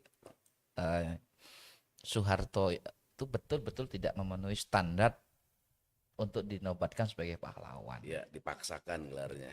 Maksa. Teman-teman yang lagi nonton, boleh dong beri kita pertanyaan, kenapa Soeharto yang dosanya terang, bahkan ini nyawa bro, nyawa, itu tidak bisa dihitung-hitung dengan apapun, tetapi diberikan gelar pahlawan. Di sini kita baru menemukan satu referensi karena faktor biologis. Tapi mungkin teman-teman punya pandangan yang lain, karena saya yakin yang menonton ini beragam latar belakang. Silakan nanti disampaikan di kolom komentar ya untuk menjadi bahan tambahan kita. Oke, berikutnya kita coba masuk yang agak-agak ngeri-ngeri sedap ini. Kita mulai dari begini, teman-teman. Pasca 1971 kalau saya tidak salah, nanti bisa dikoreksi bersama. Soeharto itu kan mulai mengubah Bang ya. Mengubah ABRI masuk dalam parlemen. Kemudian ABRI juga masuk ke dalam ranah sipil, dalam sektor perekonomian, dalam sektor sosial, dalam sektor kebudayaan, dan saya kira hampir menyeluruh. Nah, mari kita lihat hari ini Bang. Apakah Prabowo ini juga memiliki kecenderungan? Karena informasi yang berkembang juga terkait penolakan UU TNI Polri itu juga diantaranya ada imajinasi ke sana Bang. Mari kita lihat bahwa hari ini pun dimanapun itu, bahkan TNI Polri juga hari ini sudah lebih berdaulat loh Bang, bertani Bang. Sudah. Gimana Bang? Nah, kalau saya malah melihat nih ya, ini yang mungkin nggak banyak diketahui oleh masyarakat Indonesia. Pertama, TNI sekarang sudah mulai mendata mana tanah-tanah yang tidak jelas atau yang kosong. Itu lewat Babinsa. Mereka mendata. Dan salah satu yang sedang kita dampingi itu adalah masyarakat yang ada di Queenie, Senen. Mereka sudah mendiami tanah itu dari tahun 40-an. Namun tiba-tiba sekarang itu mau diambil dengan alasan mau bikin rusun tentara. Nah, dasar mereka mengambil tanah itu adalah sertifikat hak pakai tahun 2023. Nah, harusnya kan di mana di situ salah satu beberapa alasan BPN menerbitkan SHP tersebut bahwa tentara menguasai fisik. Ternyata di lapangan enggak. Kemudian bahwa itu kemudian dia merasa punyanya dia, itu dia melakukan intimidasi. Intimidasi sama yang dilakukan dengan gaya Orde Baru. Jadi belum ada kejelasan, mereka sudah masuk tuh ke pemukiman warga. Dia keliling, dia ngukur, dia ini tanpa ada permisi dengan RT dan RW, dia ini aja mentang-mentang merasa dipunyanya dia gitu. Lah kita aja yang sudah rumah kita rumah orang yang sudah pakai aja kita mau masuk Kolonuwun dulu. Ini sudah banyak nih terjadi nih.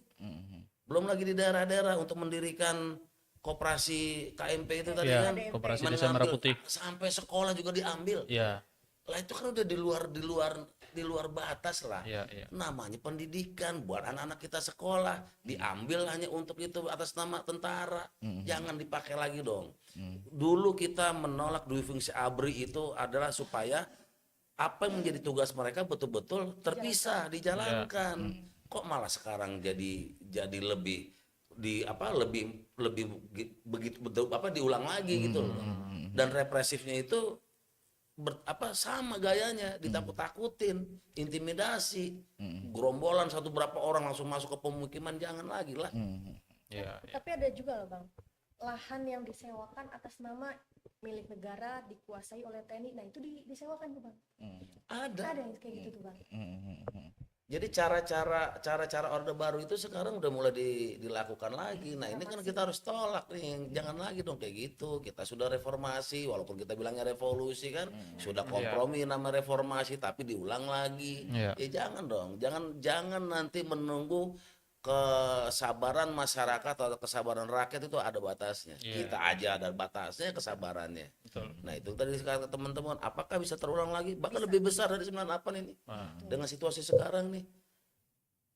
Anggaran negara juga udah asal-asalan peruntukannya, dipaksakan, kita lagi nggak punya duit, dipaksakan untuk dikeluarkan hanya untuk program yang kita lihat juga misal bisa lah dinantikan apa dikebelakangkan dulu sementara dengan situasi ekonomi sekarang ya, bukannya kita nggak mau program itu ya, mungkin memang program itu berguna, tapi dengan situasi sekarang jangan dulu dong, kan harus ada skala prioritas, tapi kenapa dipaksakan, ada apa gitu. Urgensinya nggak ada ya Bang. Nah, inilah beberapa yang akan membuat kemarahan rakyat. Kalau ini sudah tidak terbendung, hati-hati. Rakyat itu ada kesabarannya, ada batasnya. Apakah nanti kejadian di Nepal akan terulang lagi? Nepal tuh bukan kayak lebih parah dari 98 loh. Iya, iya. Rumah orangnya langsung diambil. Iya. Lah itu kan sudah langsung, kalau udah kemarin individu udah tahu yang kelakuannya si ini yang brengsek, orang itu dikejar sama masyarakat. Iya. Hati-hati loh para pembuat kebijakan. Kalau rakyat sudah marah, hati-hati. Jangan-jangan nanti kalian duluan kabur ke luar negeri. Iya. Ke luar negeri pakai Yaman. Iyalah. Kabur aja dulu. Jadi yang kabur aja dulu dia nanti nih. Bukan rakyatnya berarti. Bukan. Oke, terima kasih Bang. Mbak Ica, ada pertanyaan menarik begini. Kenapa sih Bu Mega itu cukup keras mengkritik TNI Polri? Paling tidak kita bisa lihat sejak pilkada Bang. Pilkada, pilpres, kita mungkin mendengar istilah parco, parjo dan seterusnya. Gimana Mbak? Apa sebetulnya yang mendasari Ibu begitu getol dan keras memberi kritikan itu? Karena ya balik lagi ke fungsinya ya Bang. Oke. Fungsi ABRI dan parcok itu kan sudah sesuai yang sudah diatur peraturannya, bahwa ya memang tidak bisa masuk ke ranah politik. Perannya adalah untuk menjaga negara, gitu kan, bukan berkecimpung dalam ranah politik. Itu yang mungkin yang ditegaskan, bahwa Ibu Mega pun ini tuh udah mulai ngaco gitu, Iya. ya kan? Semangatnya udah beda. Betul. Ya. Polisi bergabung dalam menyukseskan pemilu, kita lihat di 2024 dari polisi RT RW lah itu berkoloni lah dalam menyukseskan pemilu. Sebenarnya ya itu menjadi pelanggaran, bahwa TNI ataupun polisi dilarang berkecimpung di dalam politik. Itu sudah jelas. Itu yang menjadi harga mati bagi Ibu Mega, bahwa aparat negara tidak boleh berkecimpung dalam politik. Iya. Oke. Tapi kenyataan itu tidak berbanding lurus dengan kenyataan ya. Ya. Oke. Kita tahu bahwa Ibu kenapa kemudian Bu Megawati itu mendapat apresiasi tinggi di dalam dan di luar negeri, itu karena memang Ibu Megawati itu sangat konstitusional ya. Sama halnya dengan Bung Karno. Bung Karno itu sangat konstitusional. Itu bisa kita lihat, misalkan kita flashback dulu ke Bung Karno. Bung Karno itu bisa saja merebut Republik Indonesia ini dengan jalan inkonstitusional. Tapi Bung Karno merebut kemerdekaan Republik Indonesia itu dengan jalan konstitusional. Artinya dari pemerintahan Hindia Belanda berubah menjadi pemerintahan Republik Indonesia, walaupun juga ada agresi satu Bang ya, atau pendudukan Jepang. Nah kemudian hal ini kemudian jatuh juga pada Ibu Mega. Ibu melihat bahwa peta politik atau tatanan perpolitikan nasional yang dikendalikan oleh satu kelompok oligarki dengan backupan TNI Polri, dulu ABRI ya, melihat situasi dan kondisi itu, kemudian Ibu kan pada kurang lebih tahun 2003 itu kan mendorong menciptakan Mahkamah Konstitusi, Mahkamah Agung, Komisi Yudisial, dan termasuk KPK. Namun pertanyaannya begini Bung John, kenapa sih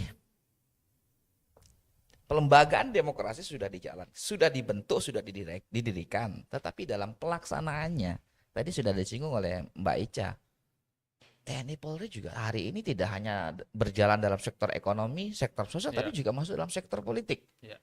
Ini kenapa Bung John? Ya, kalau saya melihat, kita coba rewind sedikit dengan apa yang terjadi dulu ketika era Jokowi ya.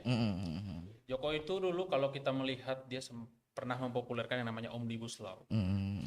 Ya, itu dia tuh pernah mempopulerkan yang namanya aturan yang ruwet kita sederhanakan.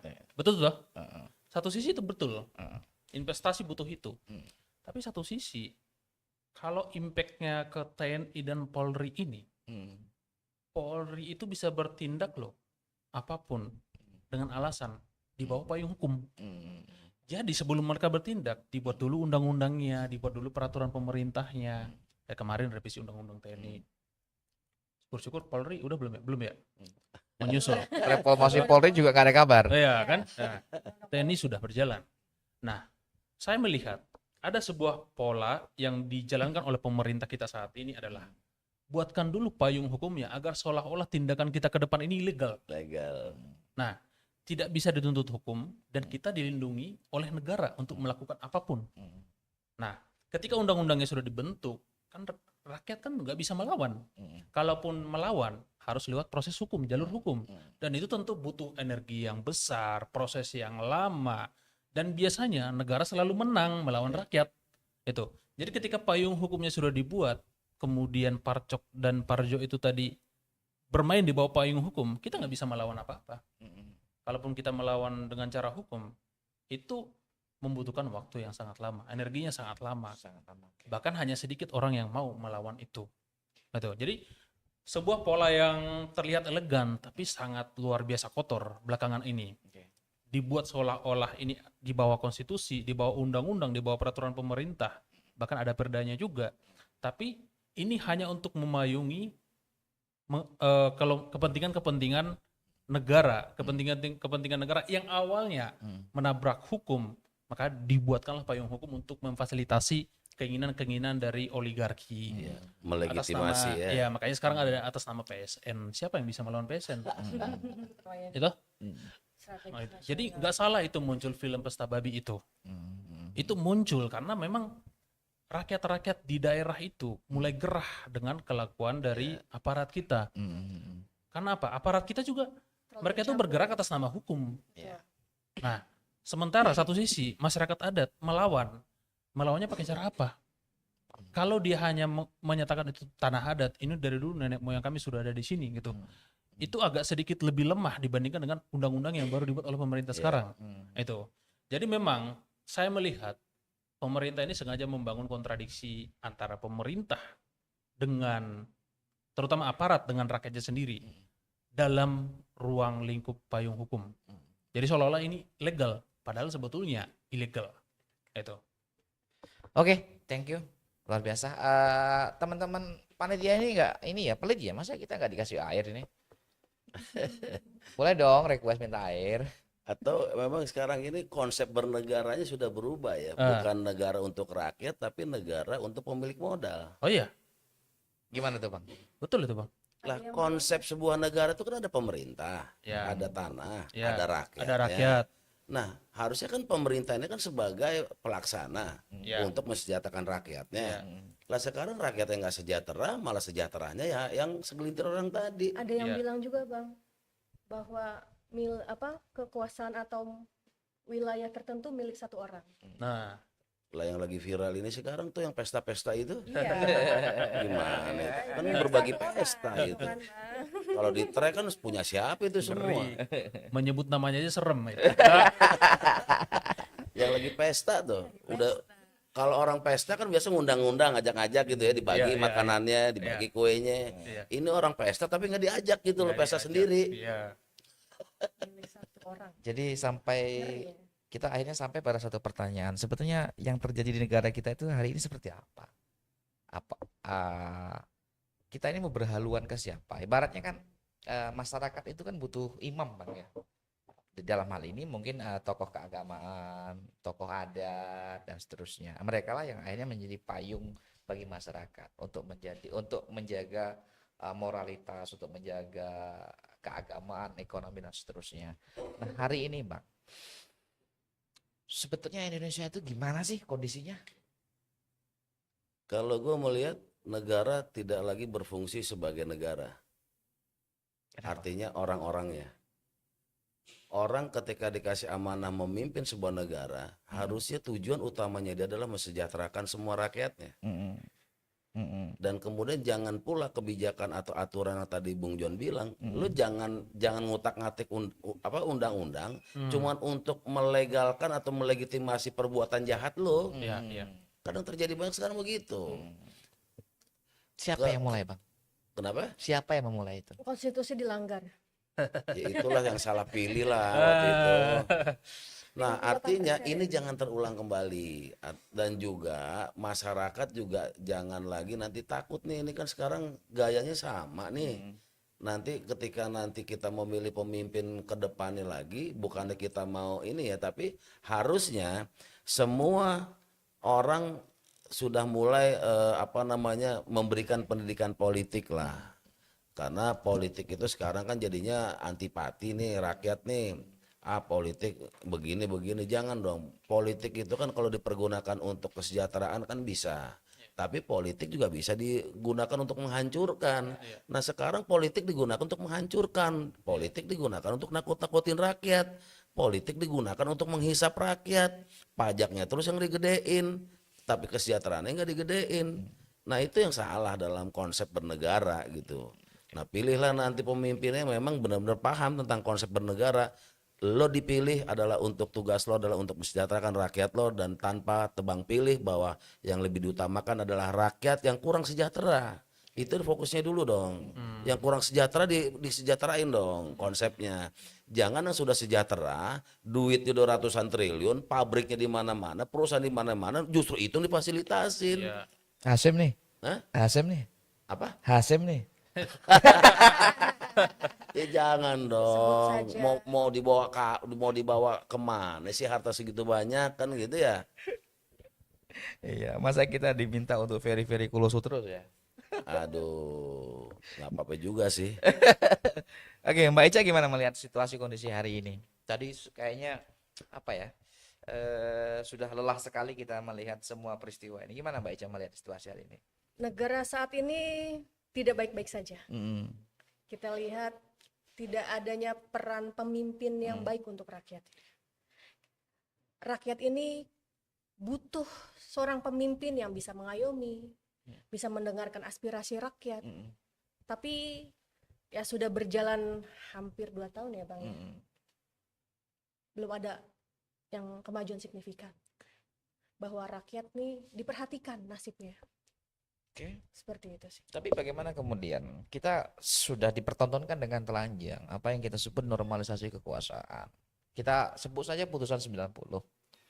Putusan 90 itu negara kan masyarakat kita terbelah. Iya, saya tidak tahu persis jumlahnya ya, tapi opininya hanya ada 2.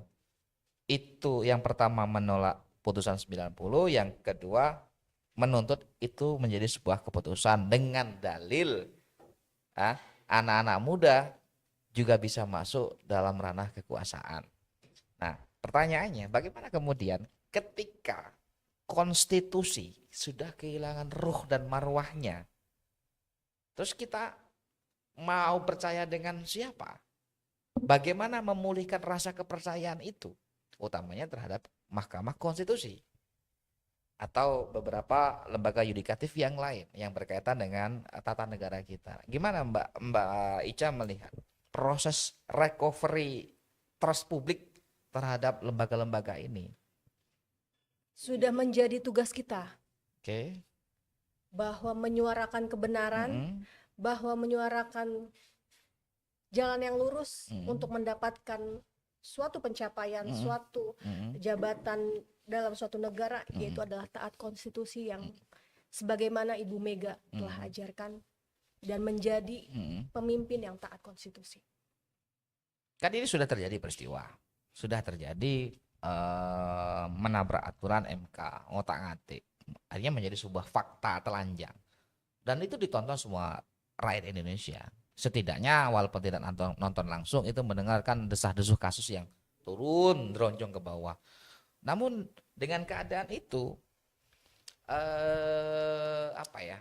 proses penolakan terang dan gamblang juga terbatas.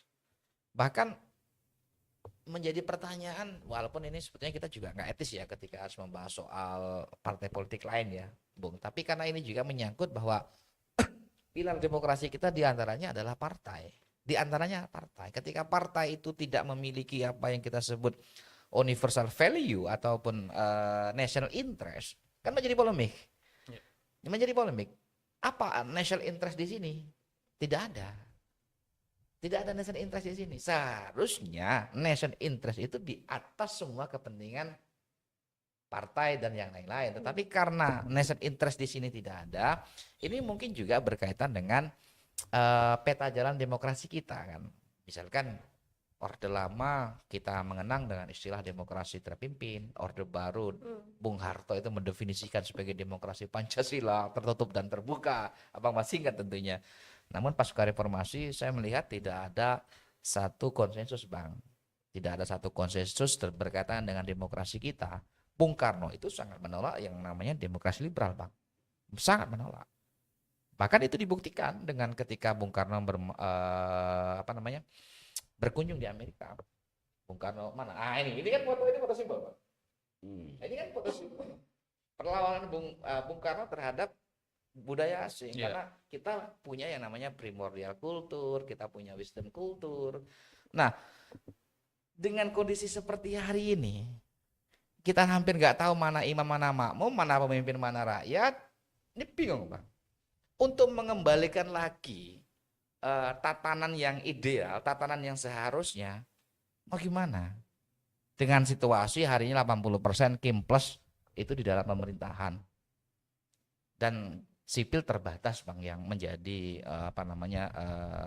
penjaga demokrasi atau komentator kebijakan atau pengawal kebijakan juga terbatas. Satu sisi kita melihat gerakan mahasiswa juga mungkin terdampak karena senioritas yang sudah mulai masuk dalam partai A, partai B, partai C, tetapi di sini tidak dikanalisasi dengan baik, sehingga yang terjadi ya sebatas afiliasi dan patronasi, tetapi tidak memiliki output yang terukur. Misalkan pengawalan, pengkajian dan pengawalan sebuah regulasi, baik itu berbentuk perda atau berbentuk undang-undang, kan ini tidak terjadi. Nah, gimana Bung John melihat situasi ini? Ini penting karena Gen Z, milenial perlu tahu ini. Satu kata, ruwet. Kalau dulu kata Jokowi pernah itu ada populer, dia lagi pidato di istana. Ruwet gitu dia bilang. Ruwet. Ruwetnya di mana? Kita mau lihat dari sisi mana? Semua ruwet. Kita mau lihat dari sisi yang tadi Bung bilang, keputusan 90 itu. Memang ada satu hal yang bagus tujuannya untuk mengakomodir kepentingan anak muda kalau mau maju. Tapi kan anak muda yang mana? Banyak anak muda yang lebih bagus dari orang itu. Sebut saja Gibran namanya. Gitu. Kenapa harus dia dipaksakan maju? Banyak anak muda yang udah berpengalaman, pengetahuannya jauh lebih bagus, tingkat pendidikannya jauh lebih bagus, manajernya jauh lebih bagus, intelektualitasnya bisa dipertanggungjawabkan. Tapi kenapa hanya untuk satu orang itu? Dari sisi yang lain misalnya, kita bisa melihat dari komposisi kabinet. Apakah seluruh anggota kabinet itu sekarang udah benar-benar sesuai dengan kapabilitasnya? Hampir 99% mereka itu tidak sesuai dengan backgroundnya sama sekali. Lalu apa yang kita harapkan dari kemajuan negara ini? Dari sisi mana lagi? Penegakan hukum. Kita melihat sekarang penegakan hukum lebih ke tebang pilih. Entah kejaksaan lah yang dipaksa untuk memaksakan sebuah kasus seolah-olah terjadi. Itu banyak lagi kasus tebang pilih. Kemudian institusi TNI kita yang udah merambah kemana-mana, yang seharusnya tidak melaksanakan tugas seperti itu, yang seharusnya tugasnya menjaga pertahanan keamanan negara, sekarang malah mengurusi keamanan masyarakat. Yang polisi harusnya mengurusi keamanan masyarakat, sekarang malah mengurusi jagung. Dari sudut mana kita melihat sesuatu yang bagus lagi di negara ini? Itu. Makanya kalau saya mengatakan tetap lawan. Sekecil apapun perlawanan, namanya perlawanan. Itu. Nah, bagaimana cara kita melawan? Sekarang kan udah ada teknologi, ada semua medsos, kita difasilitasi oleh semua medsos, ada internet dan sebagainya. Minimal seperti cara-cara yang kita lakukan saat ini. Mohon izin Bang ya, dengan keterbatasan kita saat ini, tentu dengan fasilitas yang luar biasa juga, tentu tidak bisa dibandingkan dengan 98. Tapi kita memiliki sebuah jangkauan yang luas yang namanya media sosial. Kita bisa mengedukasi teman-teman. Ketika ada undang-undang yang keluar seperti ini, tentu tidak selaras dengan keinginan masyarakat.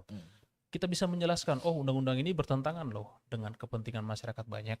Dia hanya menguntungkan sebuah pengusaha, satu orang pengusaha tertentu. Dia merugikan begitu banyak kepentingan kita. Dia merugikan negara kita. Itu. Kita bisa mengedukasi terus-menerus. Nanti lama-lama semua orang, saya yakin betul ada suatu titik yang membuat semua orang pada akhirnya juga akan paham. Kemudian mereka itu bergerak dalam ruang yang elegan yang namanya TPS. Disitulah mereka bisa membedakan mana calon yang benar-benar bisa dipilih, cocok dipilih sebagai pemimpin negara kita. Penentunya di situ, dengan cara mengedukasi terus. Nah, kalau yang tadi, kalau misalnya ada masalah, kalau cara-cara yang ekstrim seperti 98, tentu saya yakin akan sangat bisa terjadi, tentu dengan pemantik yang tadi. Tuh, masalah ekonomi lah, krisis lah, dan sebagainya. Tapi kita tentu tidak menginginkan itu terjadi saat ini. Karena apa?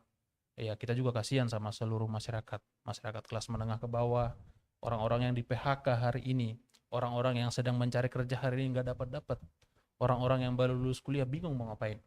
Orang-orang yang katanya tingkat pengangguran menurun, tapi kalau saya lihat datanya, ternyata yang menurun itu memang benar. Ada banyak lapangan pekerjaan, tetapi di sektor informal. Mereka itu tidak safe hidupnya. Mereka tuh hanya bekerja di upah harian misalnya. Jadi kalau saya memandang, kita mau melihat dari sisi mana? Semuanya ruwet. Biasanya kalau yang ruwet-ruwet begini, yang bisa menyulam itu pelaku 98. Nah, Gimana Bang? Mau ngapain lagi gitu? tentu petuah dari senior kita sangat diperlukan karena pengalaman mereka itu bisa menjadi barometer. Kita beranjak dari sini Bang. Setelah Soeharto mendapat legitimasi politik, kan tadi sudah kita jelaskan, ABRI diplot ke Golkar, diplot ke dalam pemerintahan. Artinya bisa dikatakan 100% itu Soeharto. Nah, ketika hari ini katakan dalam ranah kekuasaan sudah mulai secara tidak langsung berjalan dengan baik, dan kemudian trust rakyat terhadap negara juga makin nggak jelas, masalah makin menggunung sampai kita bingung mau bicara dari mana. Nah, kita harus mulai dari mana, Bang? Lakukan dulu yang namanya supaya masyarakat itu punya keberanian dulu. Karena dulu kan kita banyak bisa turun ke jalan, terus kemudian kita nggak takut terhadap apapun. Nah sekarang kan udah banyak intimidasi. Ya. Kalau menurut saya, bagaimana caranya kita membentuk keberanian masyarakat dulu. Itu yang pertama.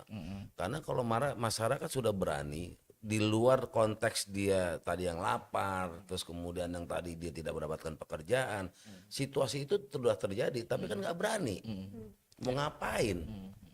Terus kalaupun gue berani sendirian, yang lain nggak ada. Nah ini bagaimana menciptakan keberanian kolektif? Menciptakan keberanian kolektif sehingga nanti ketika keberanian itu muncul, ini kan tinggal bareng-bareng nih. Karena sekarang kalau saya lihat pemerintah sekarang atau pejabat sekarang hobinya nakut-nakutin. Intimidasi. Dengan cara intimidasi. Pejabat sekarang kalau misalnya untuk menakuti masyarakat gampang kok. Tadi dibredel medsosnya. Dikirimin, kalau teman-teman tuh dikirimin lah binatang-binatangan gitu ya. Teror-teror. Media mainstream dibuntulin dengan hobels media. Ya. Nah itu harusnya dibalas dengan keberanian. Ya, ya. Jangan justru ketakutan, karena itu yang diharapkan. Dengan siraman air keras, kan targetnya ketakutan. Nah dengan ketakutan kan nggak ada perlawanan dan tidak ada gerakan. Nah bangunlah semangat kolektif keberanian tadi di masyarakat. Datanglah ke kantong-kantong masyarakat, hadirlah ke kantong-kantong buruh-buruh yang memang selama ini haknya belum terakomodir. Walaupun misalnya ada beberapa pejabat-pejabat di kaum buruh itu sudah mulai dijinakan misalnya. Ya jangan ikut juga. Ikutlah pemimpin yang memang bisa menjadi pemimpin. Jangan ikuti pemimpin yang bukan jadi seorang pemimpin, yang hanya memanfaatkan. Nah itu yang harus kita ajarkan. Ikuti pemimpin yang memang bisa mesejahterakan kalian. Jangan ikutin pemimpin yang hanya justru mengeruk apa yang kalian punya dan kalian tidak bisa sejahtera. Oke, mungkin kita ada sesi saling tanya jawab. Teman-teman kalau ingin saling bertanya dengan teman yang lain silakan. Apa yang mungkin lebih Lebih teman-teman itu Ada banyak online. pertanyaan? Bung. Teman-teman Sangat admin, banyak. kita waktu tinggal 15 menit lagi. Ada pertanyaan? Dari ini? Kalau saya mungkin mengajak ya, nanti kan kayak tadi Iya. Bung John bilang, kedaulatan kita itu kan ada di 5 tahun sekali. Iya. Artinya gunakanlah itu menjadi perlawanan dan keberanian. Iya. Pilihlah yang betul-betul memang bisa menyediakan kalian, bahasa kasarnya gitu, menyediakan rakyat. Jangan lagi takut dan jangan lagi gampang diiming-iming dengan uang. Iya. Jadilah pemilih yang cerdas. Betul. Hmm. Itu tugas kita bareng-bareng karena kekuatan rakyat, keberanian rakyat itu ya minimal di ajang 5 tahunan tadi. Dan suarakan kebenaran ya Bang. Itu yang harus kita bangun. Turun ke kantong-kantong masyarakat, jangan lagi pilih orang yang membuat negara ini kayak begini nih. Repot lah, besok begini lagi ya kita cuman begini lagi nih, ngomong lagi di mikrofon lagi kayak begitu. Cukup 1 periode. Iyalah. Ini bagus, bagus quote-nya. Cukup 1 periode. Ya, teman-teman, 2026, 1926 ke 2026 artinya hampir kurang 1 abad ya Bang. Tahun depan 2027 itu akan 1 abad Partai Nasional Indonesia atau PNI. Di mana 1926 ini Indonesia punya sejarah perlawanan yang cukup ekstrim Bang. Sejarah perlawanan yang dibangun oleh teman-teman PKI. Kemudian 1927 Bung Karno mendirikan PNI. Bung Karno dalam mendirikan PNI juga tidak mudah tentunya Pak. Di sana dihadapkan dengan kelompok borjuis yang menjadi afiliat daripada kekuasaan. Kemudian juga sekian banyak simpul-simpul kelompok yang beragam peta jalannya. Namun pada akhirnya Bung Karno dengan triloginya itu menjadi sebuah jalan Bang. Trilogi itu pertama bisa kita pahami yang namanya non-koperasi Bang. Jadi memang kemerdekaan itu adalah satu-satunya hal yang tidak bisa dinego-nego. Merdeka itu tidak bisa dinego-nego. Ini yang kemudian Bung Karno merumuskan trilogi ini. Yang pertama adalah non-koperasi. Bahwa kemerdekaan itu tidak bisa dinego-nego. Harus dan harus. Nah kemudian yang kedua, melakukan pendidikan politik terhadap rakyat. Nah ini kan banyak lah saya kira teori-teorinya atau pengalaman-pengalamannya. Tentu teman-teman sudah pernah yang namanya live in atau in the cost atau KKN bersama rakyat, menangis dan tertawa bersama rakyat. Dan yang terakhir Bung Karno menemukan dari trilogi ini adalah Marhainisme. Siapa yang menjadi persekutuan dalam konteks merebut kemerdekaan ini. Nah ketika kita berangkat dari trilogi dari PNI-nya Bung Karno ini, ketika dibenturkan pada kenyataan hari ini yang politik politik baper. Saya melihatnya konteks hari ini kan politik baper Bang, politik bawa perasaan. Di mana kita sudah membiarkan hal yang kotor, hal yang salah, hal yang tidak benar, tapi dinormalisasi, dibiarkan. Tetapi pemahaman ini hanya terjadi di kelompok elit, sementara kelompok bawah, nah sebut saja masyarakat bawah, cenderung tidak mengerti itu semua. Mungkin istilahnya Jane Baudrillard itu, masyarakat ini akhirnya diletakkan sebagai konsumerisme Bang. Mereka ini tidak dijadikan sebagai produsen tetapi sebagai objek konsumerisme. Nah, dari refleksi pendek ini, Bung John, apa yang ingin Bung John sampaikan ke teman-teman Gen Z, milenial, dan khususnya para aktivis-aktivis hari ini? Silakan, karena kita mau closing. Oh iya, udah mau closing ya. Iya. Tentu banyak yang mau saya sampaikan sebetulnya, tapi seperti yang saya sampaikan tadi, namanya perjuangan, sekecil apapun perjuangan, namanya tetap perjuangan. Gitu.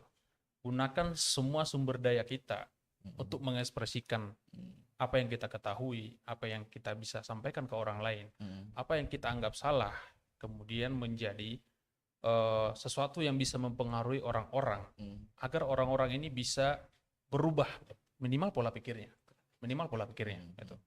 Jadi kita ini sebetulnya sebagai warga negara punya tanggung jawab moral untuk kalau kita mau ikut berpartisipasi menjadikan Indonesia maju di 2045, Indonesia emas 2045, ya kita harus memulai dari kita sendiri. Gunakan sumber daya yang ada, nggak harus yang besar-besar. Mulai dari yang kecil-kecil. Nggak harus dalam forum besar, forum-forum kecil juga bisa. Dari dalam kamar juga bisa, hal yang sederhana. Dari kumpulan-kumpulan tongkrongan juga bisa. Dari ruang lingkup kelas juga bisa. Ruang lingkup manapun bisa kita mulai. Nah, saya selalu mengatakan begini, ada satu hal lagi. Yang namanya kekuasaan militer, dia itu tidak akan pernah bisa bertahan selama-lamanya. kekuasaan militer itu selalu diakhiri dengan cara-cara yang menyedihkan. Kalau pemerintahan ini mau mengarahkan kapal yang bernama Republik Indonesia ini dengan gaya militerismenya, saya ingatkan dari sekarang, hati-hati. Hati-hati, suatu saat akan jatuh dengan cara yang menyakitkan. Karena apa? Pemerintahan yang tidak berorientasi dengan sipil itu akan selalu mengorbankan yang namanya penguasanya. Dan siapa yang menjatuhkan penguasanya? Sipil itu sendiri. Bukan militer itu. Bukan teman-temannya, sipil itu sendiri. Itu. Oke, thank you. Mbak Ica, silakan. Sekalian closing statement boleh, kata-kata indah, kata-kata bijak. Kata mutiara kalau zaman dulu. Silakan. Mbak Ica.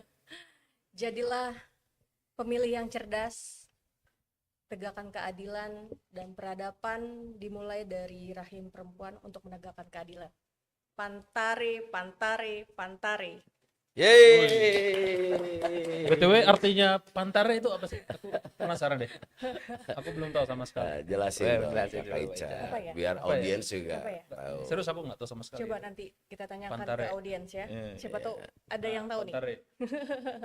Oke, silakan Bung Jimbong. Ya, kalau gue mah jelas ya, hadir di tengah-tengah masyarakat itu menjadi kekuatan. Ketika kita hadir menangis dan tertawa bersama rakyat, disitulah denyut perlawanan itu akan muncul. Jadi nggak pernah kita bisa melawan kalau kita nggak tahu apa yang mau kita lawan. Ketemu perlawanan itu ketika kita hadir di tengah-tengah mereka, mendengar keluh kesah mereka, derita mereka, apa yang mereka butuh bantuan kita, terus kita sebagai orang yang punya akses bagaimana cara mendampingi mereka, disitulah kita harus lebih banyak hadir di tengah-tengah mereka.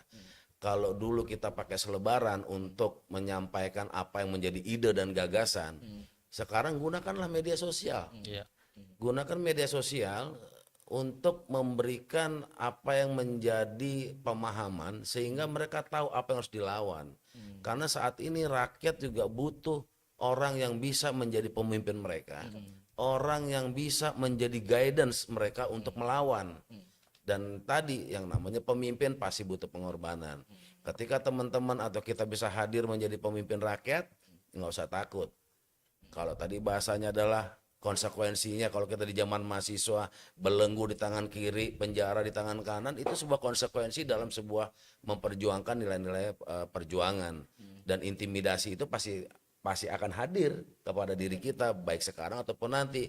Tapi ingat, keberanian itulah yang harus kita kumpulkan kolektif keberanian tadi dan bangun basis-basis perlawanan rakyat, arahkan mereka terhadap apa yang ingin diperjuangkan dan apa yang mereka ingin cita-citakan. Disitulah kemudian akan terjadi ledakan, mungkin akan lebih besar dari ledakan dari Nepal. Oh.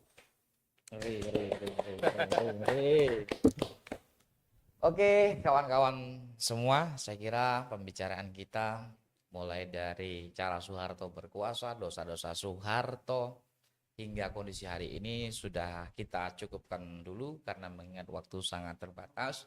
Dan tentunya teman-teman sekalian bisa menunggu di live berikutnya, karena ke depan kita akan melakukan live setiap hari Senin dan Kamis.